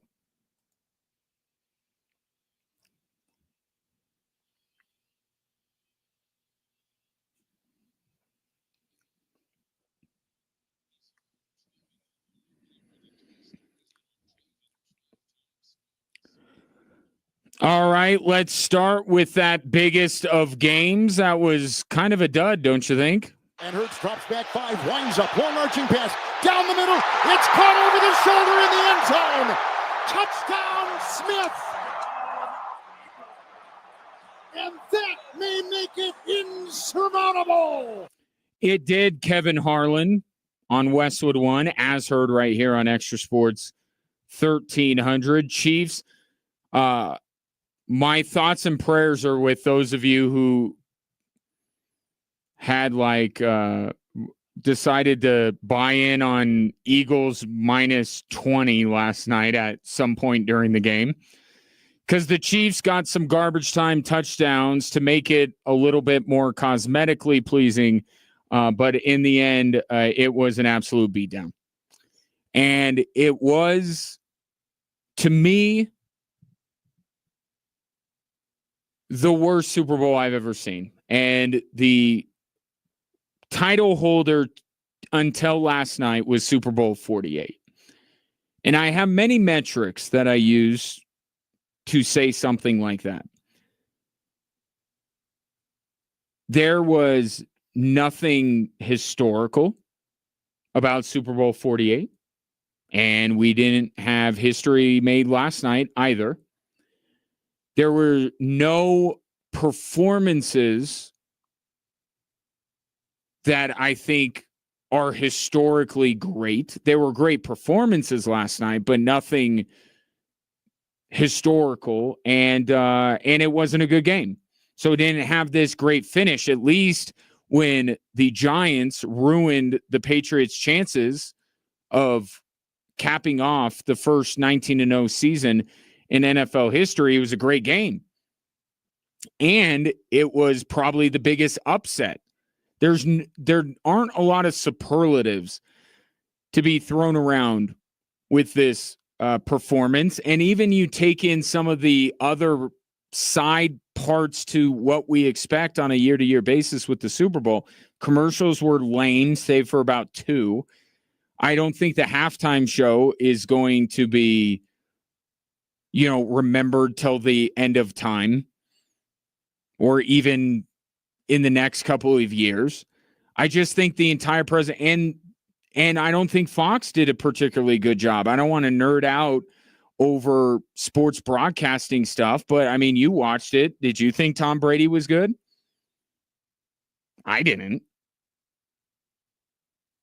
So just everything about last night was it was a dud. It was the worst dud I've ever seen.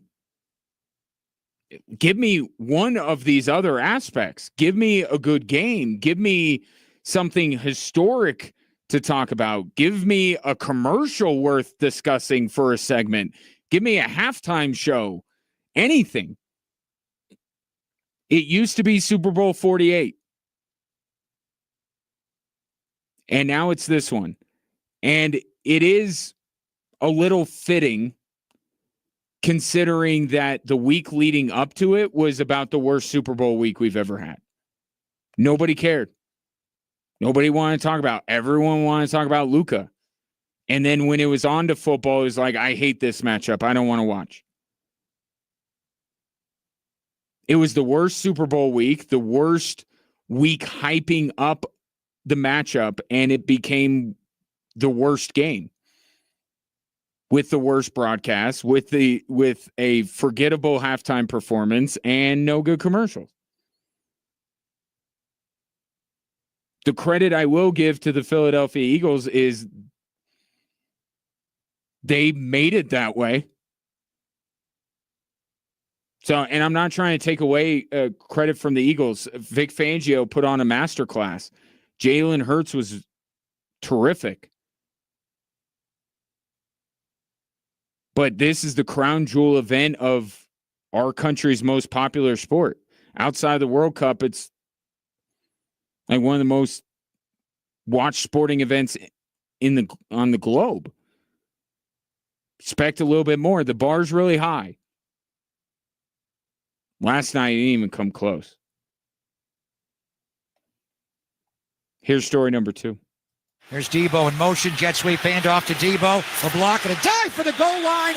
And he's up on the goal line and in. Touchdown! San Francisco. And this one counts. They're not taking it back.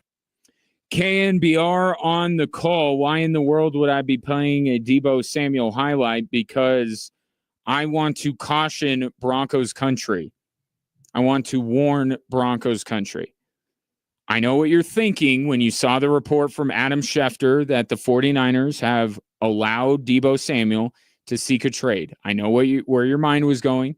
You're thinking Joker. You're thinking this is the guy. This is the guy to help Bo Nix. I'm telling you, he's not. And the Broncos should not engage in trade conversations for Debo Samuel. Now, I got a lot of reasons. Reason number 1. Would you rather have a player who is on the path to maybe, possibly becoming a Debo Samuel-like player in Marvin Mims, or would you like the washed-up version of Debo Samuel? Right? If this was Debo Samuel in a contract dispute 2 or 3 years ago where he's still at the height of his powers, then it's a different conversation. Why do you think the 49ers are okay getting rid of him? So I think that the more prudent thing to do, where the Broncos are right now in their development, I think you give Marvin Mims a whole year of this before you make, because essentially you're killing the development of Marvin Mims. That's it for Marvin Mims. Maybe that's okay for you. It's not. I don't think it's the right move by the Denver Broncos. And by the way, Debo Samuel doesn't even really fit the description of a Joker. Because if he did, then Marvin Mims would be the Joker of the Denver Broncos. And then what would this whole conversation we had last week be about? No, they haven't. Marvin Mims. Tight end, running back. Debo Samuel is neither. There's a reason. Sean Payton is very specific about what he wants in a Joker, and it is not a wide receiver. It never has been a wide receiver. So if you're holding up Debo Samuel as the missing piece because he's going to be the Joker, you're wrong. Even by Sean Payton's own definition of a Joker, Debo Samuel doesn't fit. But I would rather, if it were me, I'd rather ride it out with Marvin Mims. See what his ceiling is. And then, too, and this applies to Debo Samuel, Cooper Kupp, T. Higgins, Chris Godwin, and any other receiver that might become available. You better make sure he's a culture fit. The Broncos have a pretty good culture going on. Right? They got a lot of young players who have the right level of naivete. They believe they can hang with anybody. They work hard. They get along. It's a really good group that the Denver Broncos have put together. The last thing that you want to do is add somebody who is going to keep track of his touches. and maybe let Bo Nix know about it. Deebo Samuel strikes me as that kind of a guy at this stage of his career. I saw the report too, and I understand why a lot of people are connecting dots. I would stop that. Deebo Samuel is not what the Broncos are looking for.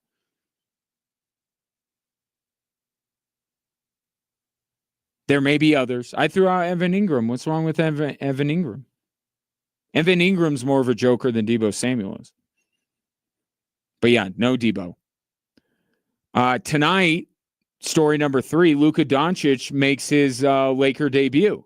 Mark Williams will not be making his Laker debut, and he will maybe never make a Laker debut.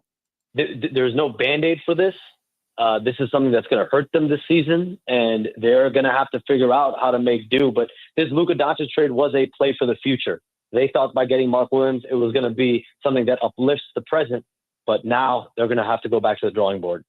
Shams Charania with that. In a world outside of football, the most shocking thing this weekend was that Mark Williams will not be a Laker. Apparently he failed his physical. And now it's too late to do anything about it. Trade deadline's over. Dalton Knecht back with the Los Angeles Lakers, which kind of disappoints me because I was really looking forward to Dalton Knecht and LaMelo Ball getting up about 150 shots a game.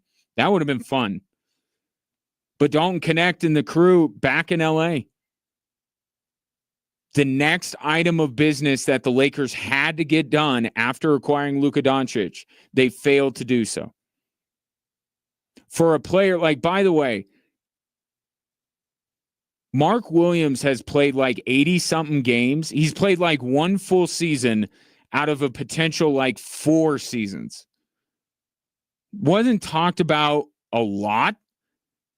It was just, the reaction was, Lakers got a big man. Apparently the Lakers, most of all, were not really looking too deep into Mark Williams' background. This guy has missed significant time over the course of his career. Why do you think no one's ever heard of the guy? He's not on the court, and he's not on the court for the Charlotte Hornets. I mean, does this not just further reinforce the point that Rob Pelinka deserves 0 credit for acquiring Luka Doncic? This guy has been floating in LA without a plan. He has no plan except to placate LeBron James. And the Dallas Mavericks just offered up one of the most insane trades that we have ever seen proposed. And Rob Pelinka trotted out there in his medium leather jacket and acted like he did this. You did not. Nico Harrison did this. Let's be very clear, because the next item of business, which actually shouldn't have been that difficult, right? You had all these other assets left over because Dallas and their incompetence didn't bother to ask for, hey, those 2 shooters that you got there, the really young one that you just got, and then the other one that was rumored to be dating Taylor Swift a while back. Can we have one of those 2 guys too? Maybe play off of Kyrie Irving a little bit? They didn't even bother. Or, as legend goes, Rob Pelinka talked him out of acquiring Dalton. Like, come on, Nico Harrison. You really think that Rob Pelinka was going to say, no, we are not giving up Dalton Knecht? I will walk away from this table at Starbucks right now if you dare ask me for Dalton Knecht or Austin Reeves. Neither one would have been a deal breaker.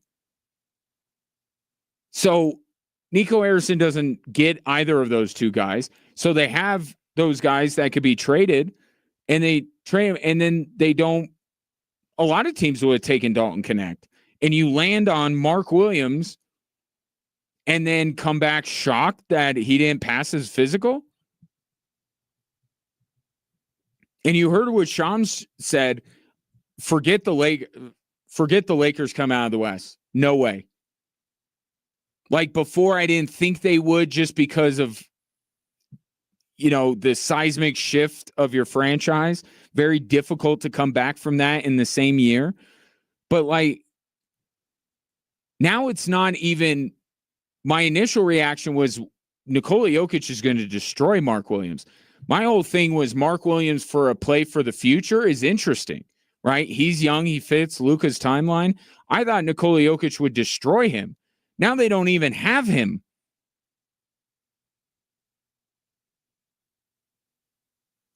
So this is a huge misstep by the Los Angeles Lakers, and it just shows that they deserve zero credit for acquiring Luka Doncic.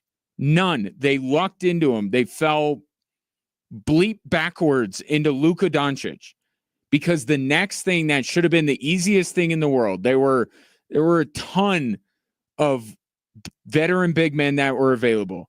They went young to fit Luka's timeline, and they got a guy that's played 80 out of a possible 200-plus games in his career. But they do have Luka. So there's that. They didn't lose Luka, and he makes his debut tonight against the Utah Jazz. What a mess that was this weekend. You see all the – so they make Lakers-Pacers, ESPN does, their premier game. Neither Luka nor LeBron play. They move the Clemson-Duke game. They force them to move so they can accommodate the Laker-Pacer game. And neither Luka nor LeBron plays. I would say that was the worst weekend a network had. But again, the Super Bowl last night. 719-247-1313. Take your thoughts on the three stories that are driving the show next.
Getting to some of your texts about the Super Bowl last night, the good, the bad, and the ugly. I've gotten this from a couple of different people.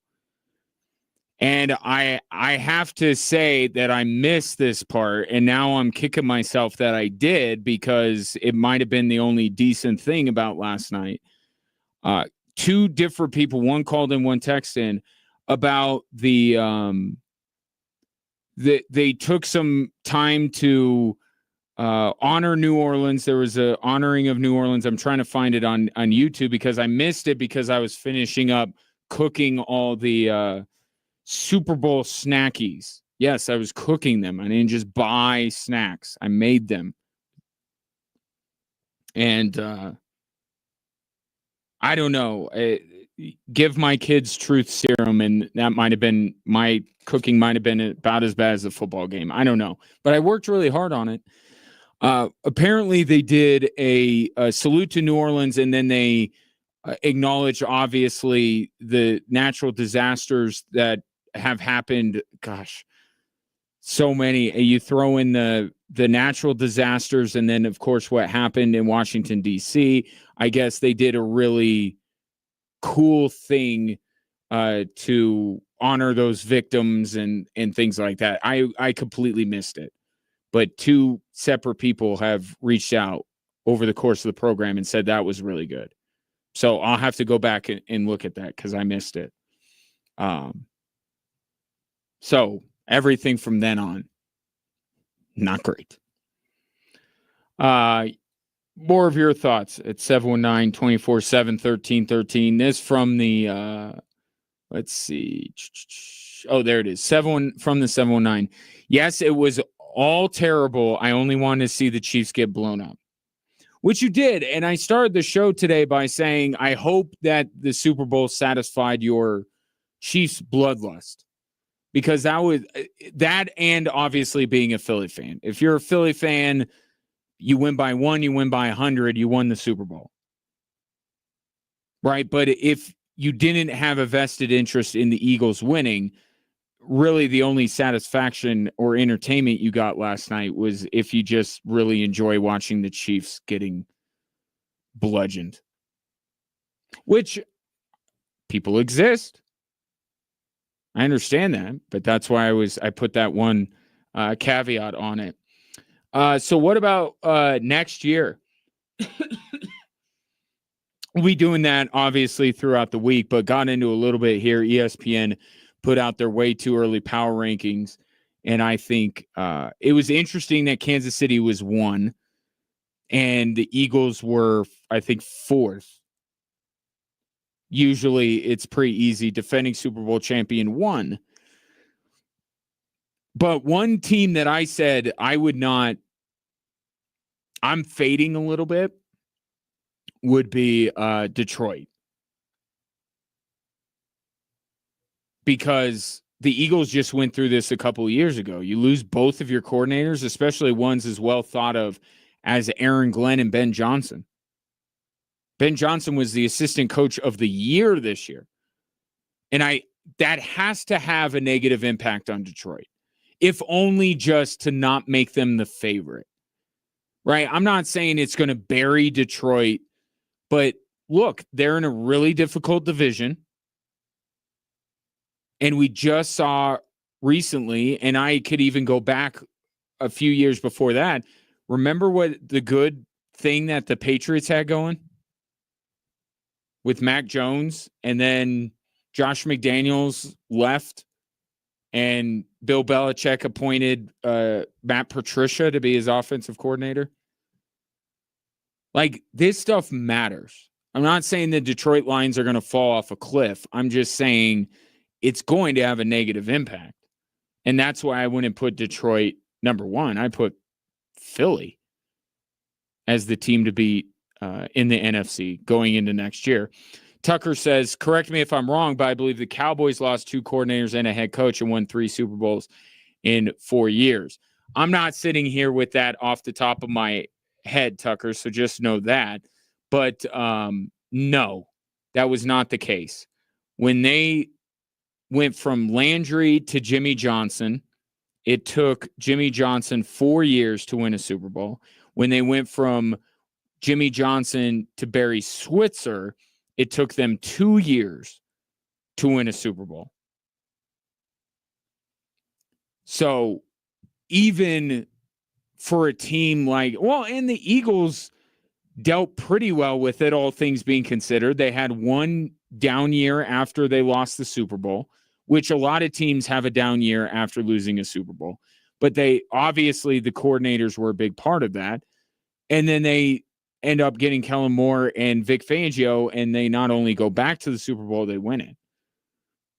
So even in the Eagles case or the Cowboys case, who dealt with it pretty well in hindsight, did take at least a step back. And that's all I'm saying with Detroit is I just can't make them the favorite in the NFC. They're still one of the best teams. They're still the best team in their division. What is San Francisco going to look like this upcoming season? Maybe no Deebo Samuel. But I thought one team that was pretty far down the list was San Francisco. How quickly we forget one bad year. I mean, they had the year from Hades, right, with injuries and everything else. I think San Francisco is going to bounce back. I really like LA if Matthew Stafford remains their quarterback, which is an open question.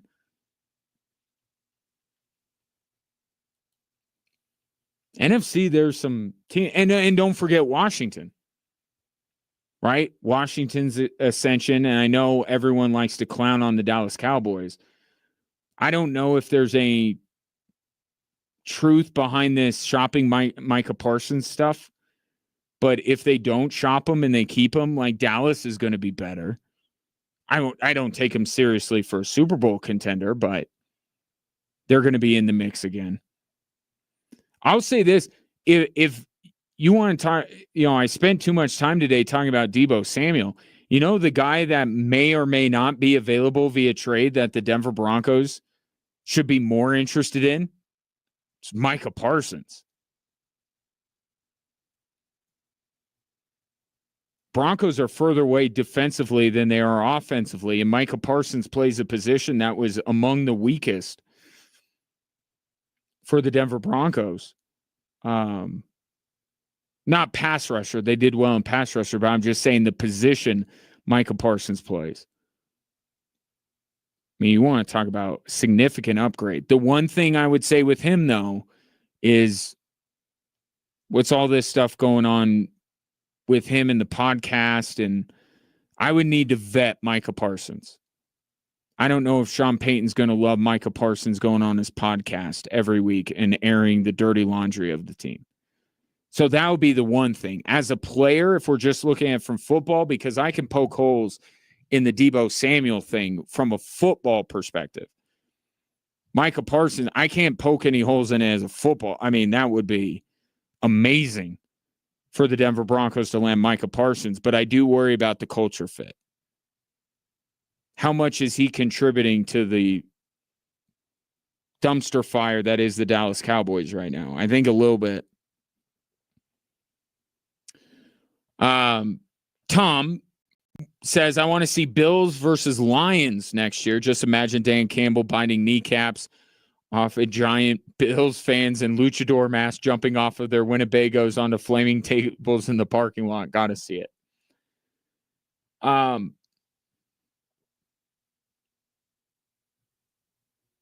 I think that's obviously got to be one. It probably wouldn't be my preference. Even taking my fandom out of it, I don't think it would be my preference to see Bills Lions. I go back to one of the potential matchups we could have had with championship weekend. How about Buffalo, Washington?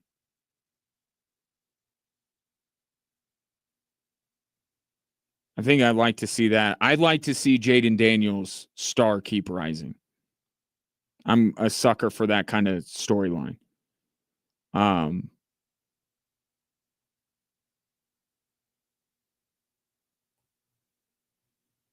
yeah, because here's the thing, when the Chiefs, I can make the case and did for Kansas City to be a desirable AFC representative when they're going for a three-peat. Going for a three-peat is a much more interesting storyline than trying to bounce back after losing the Super Bowl. So it's harder for me to sit here and say, oh, Kansas City's got to be back. We got to see Kansas City again.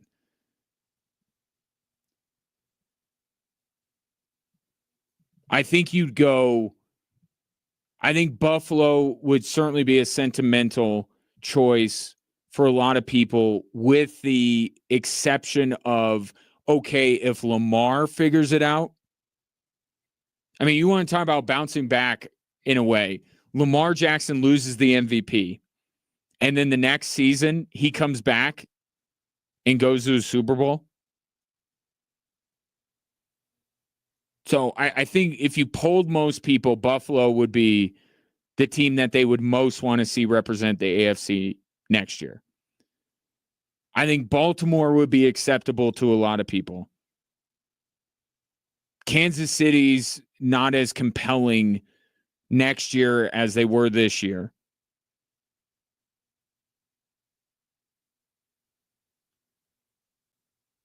And then outside of that, what do you have?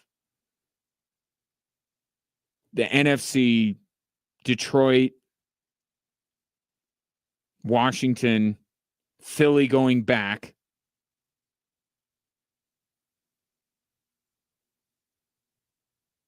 Is that the list? Are there any other acceptable teams? May not be. Setting fandom aside, obviously. Does anybody want to see Joe Burrow?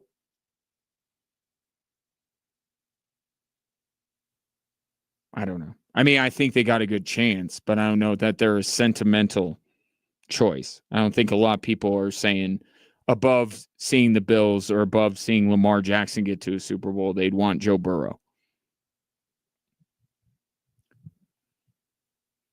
But we'll see. I mean, I don't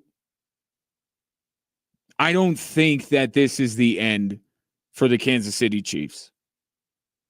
I don't. I still believe that you have to install them as the favorite in the AFC. Not as a sentimental favorite, as the literal favorite. I think right now you would have to have Kansas City first.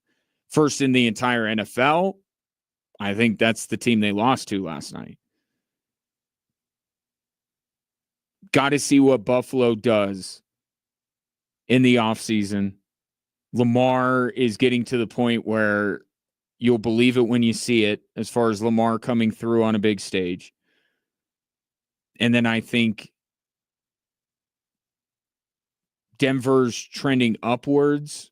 Chargers are trending up overall, but I don't think either one of them are ready.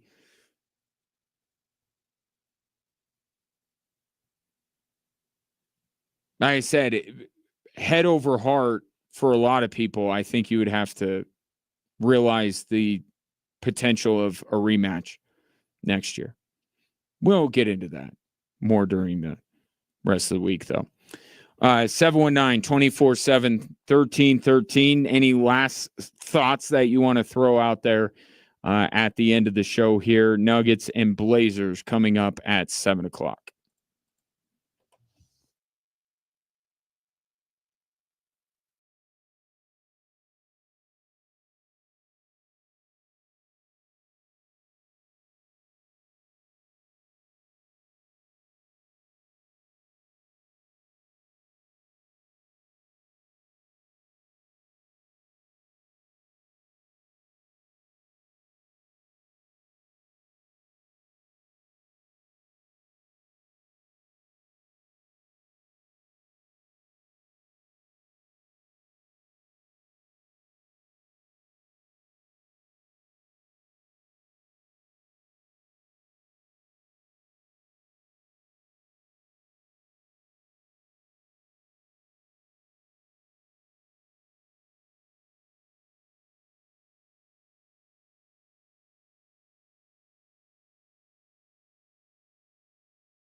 Welcome back, Drive Time Sports. Other stuff going on.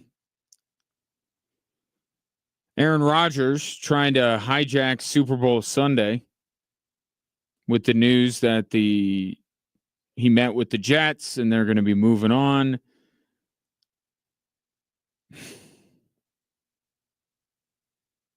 I know a lot of people are looking at him to do the Brett Favre arc, right? Leave Green Bay, go to the Jets, then go to Minnesota. I almost wonder if Aaron Rodgers' services will not be wanted in the NFL this season.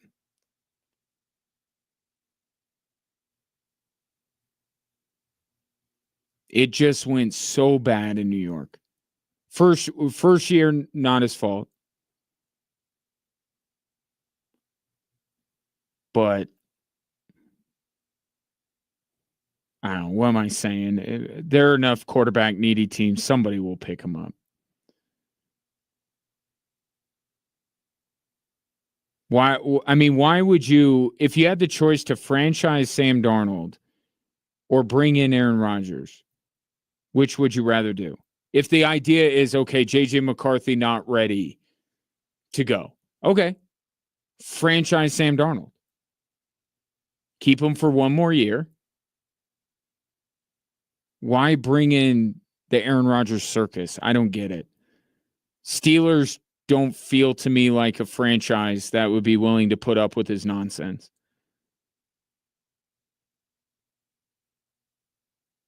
How close are him and Brady?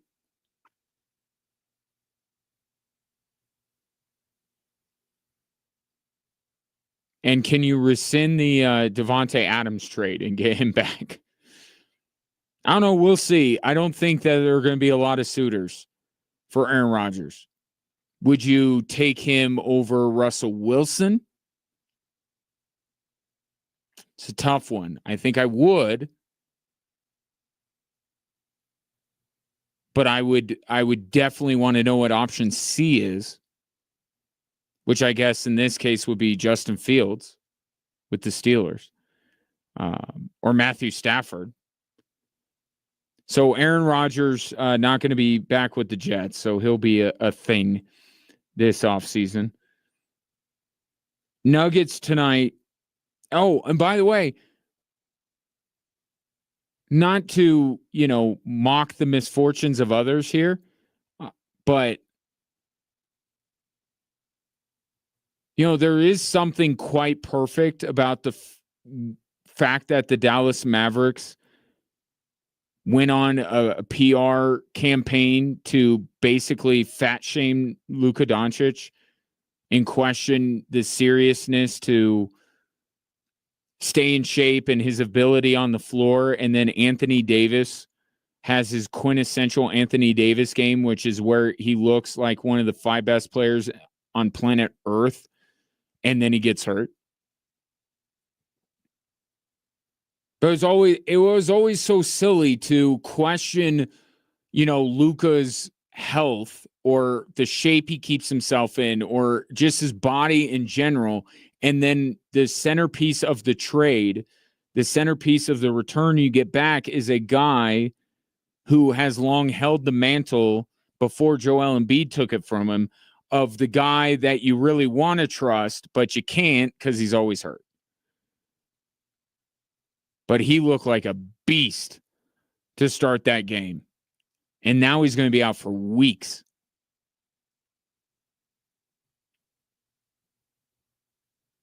I think Dallas and LA are good teams, but I said I'm not banking on either one of them coming out of the West, and now I feel very good about it given the events of this weekend.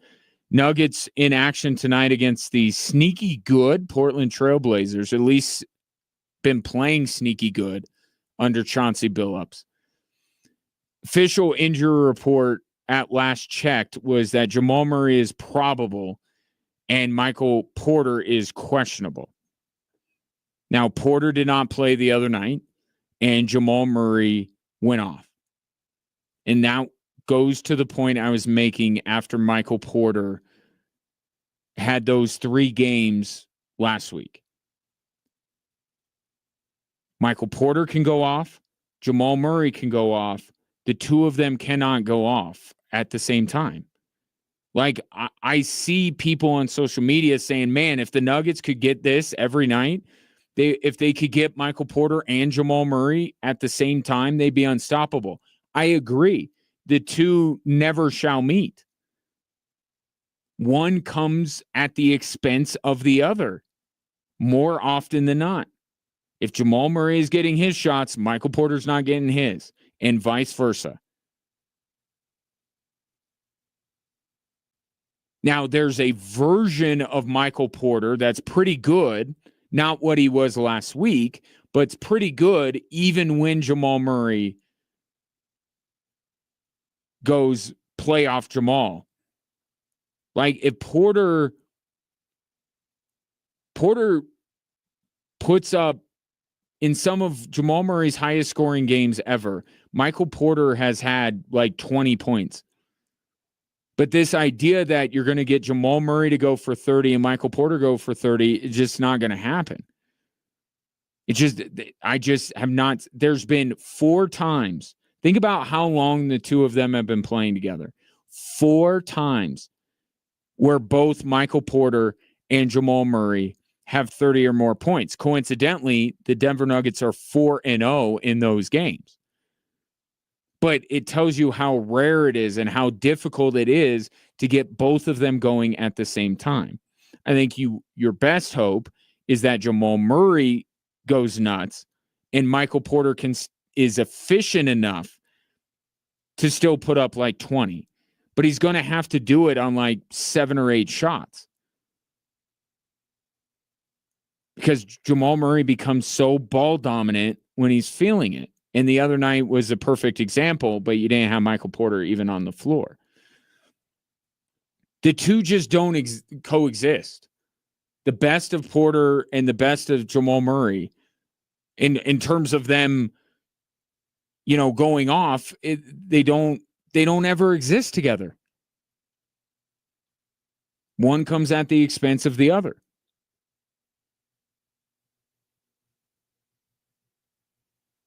So if Jamal Murray plays, Michael Porter doesn't. Even better chance that Jamal Murray can have a great game tonight, but they can't. I get it. I understand why people would love to see it around here. It's not going to happen. Super efficient Michael Porter with playoff Jamal. Really good. Enough to win a championship. But Jamal Murray 30, Michael Porter 30, that's just a pipe dream. There's just no way. Not enough shots to go around. If Jamal Murray was like a catch and shoot guy like Porter could be, then maybe.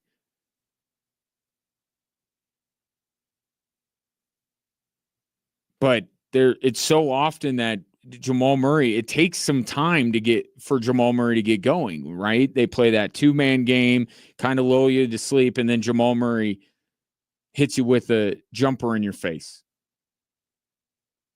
Just not enough time in a game, not enough shots.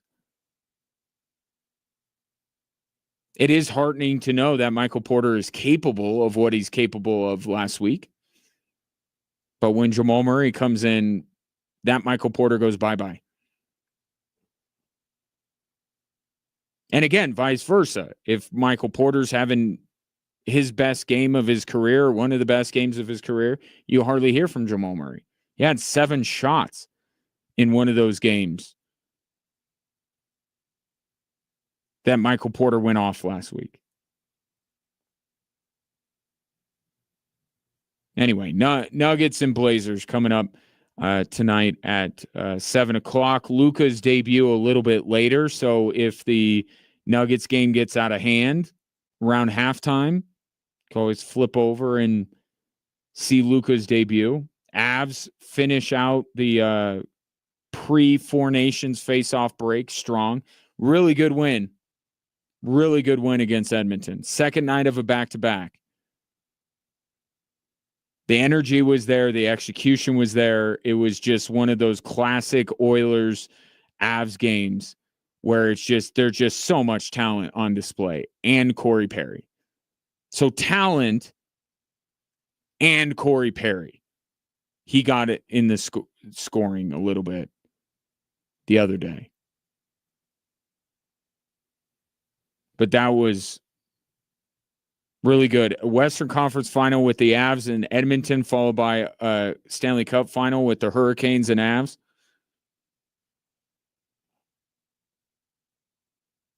Those will be two really fun series. But we'll see. We'll see coming out of the break. Credit to them for responding to Jared Bednar's challenge of treating this like the playoffs. They end up 4-1. Now it's the break. Come out of that. See what they have brewing on the trade market. But they'll be off for a few weeks. Nuggets going to be heading to their All-Star break here shortly. Appreciate your patronage today. Good interaction. You guys took it easy on me, which I thank you for, because I'm too mentally fragile to take any real razzing. I'll tell you here, the most savage thing that I received, savage message I received last night.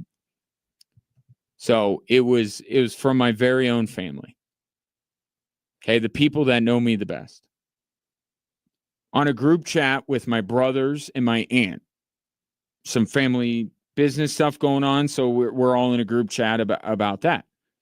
So she texts us all about that. We all, react to the message, like, acknowledging it. And then the next text from my aunt, who's been my aunt for, let me check, as long as I've been alive, says, oh, I got to pull this up. I don't want to misquote her. She says, and I quote, "Loved that Super Bowl, fun to watch, double exclamation point." This is my aunt. Now, my aunt is not a mean person, far from it. So this is not, I know what you're thinking. Oh, she knows that I'm a Chiefs fan, so she's, giving me a hard time. No, she clearly forgot that I was a Chiefs fan and just legitimately was celebrating the fact that she was watching the Chiefs get killed, ignoring or misremembering the fact that her nephew, who has been on this earth for going on 40 years, who's been a Chiefs fan since he was about 9, that's the most savage thing. And she didn't even mean it to be savage. She just completely forgot. And yet that cut me to the core. But you were much nicer than my aunt, and I appreciate it, because I just mentally cannot handle it. Last night was, well, I'll tell you, after the Chiefs punted on that first possession of the second half, I turned to my kids who were watching with me. I said, "You guys can go. That's all. That'll be it. Go on. Go enjoy the rest of your evening." That's when I knew. And that's when I started to get mentally prepared to accept the result of last night. I wasn't accepting it until the Chiefs punted on their first possession. I was like, yeah, that's a wrap. So appreciate your patronage. Thanks for the interaction. Enjoy your evening. Nuggets and Blazers coming up later tonight, and we'll talk about it tomorrow at 3 here on Extra Sports 1300.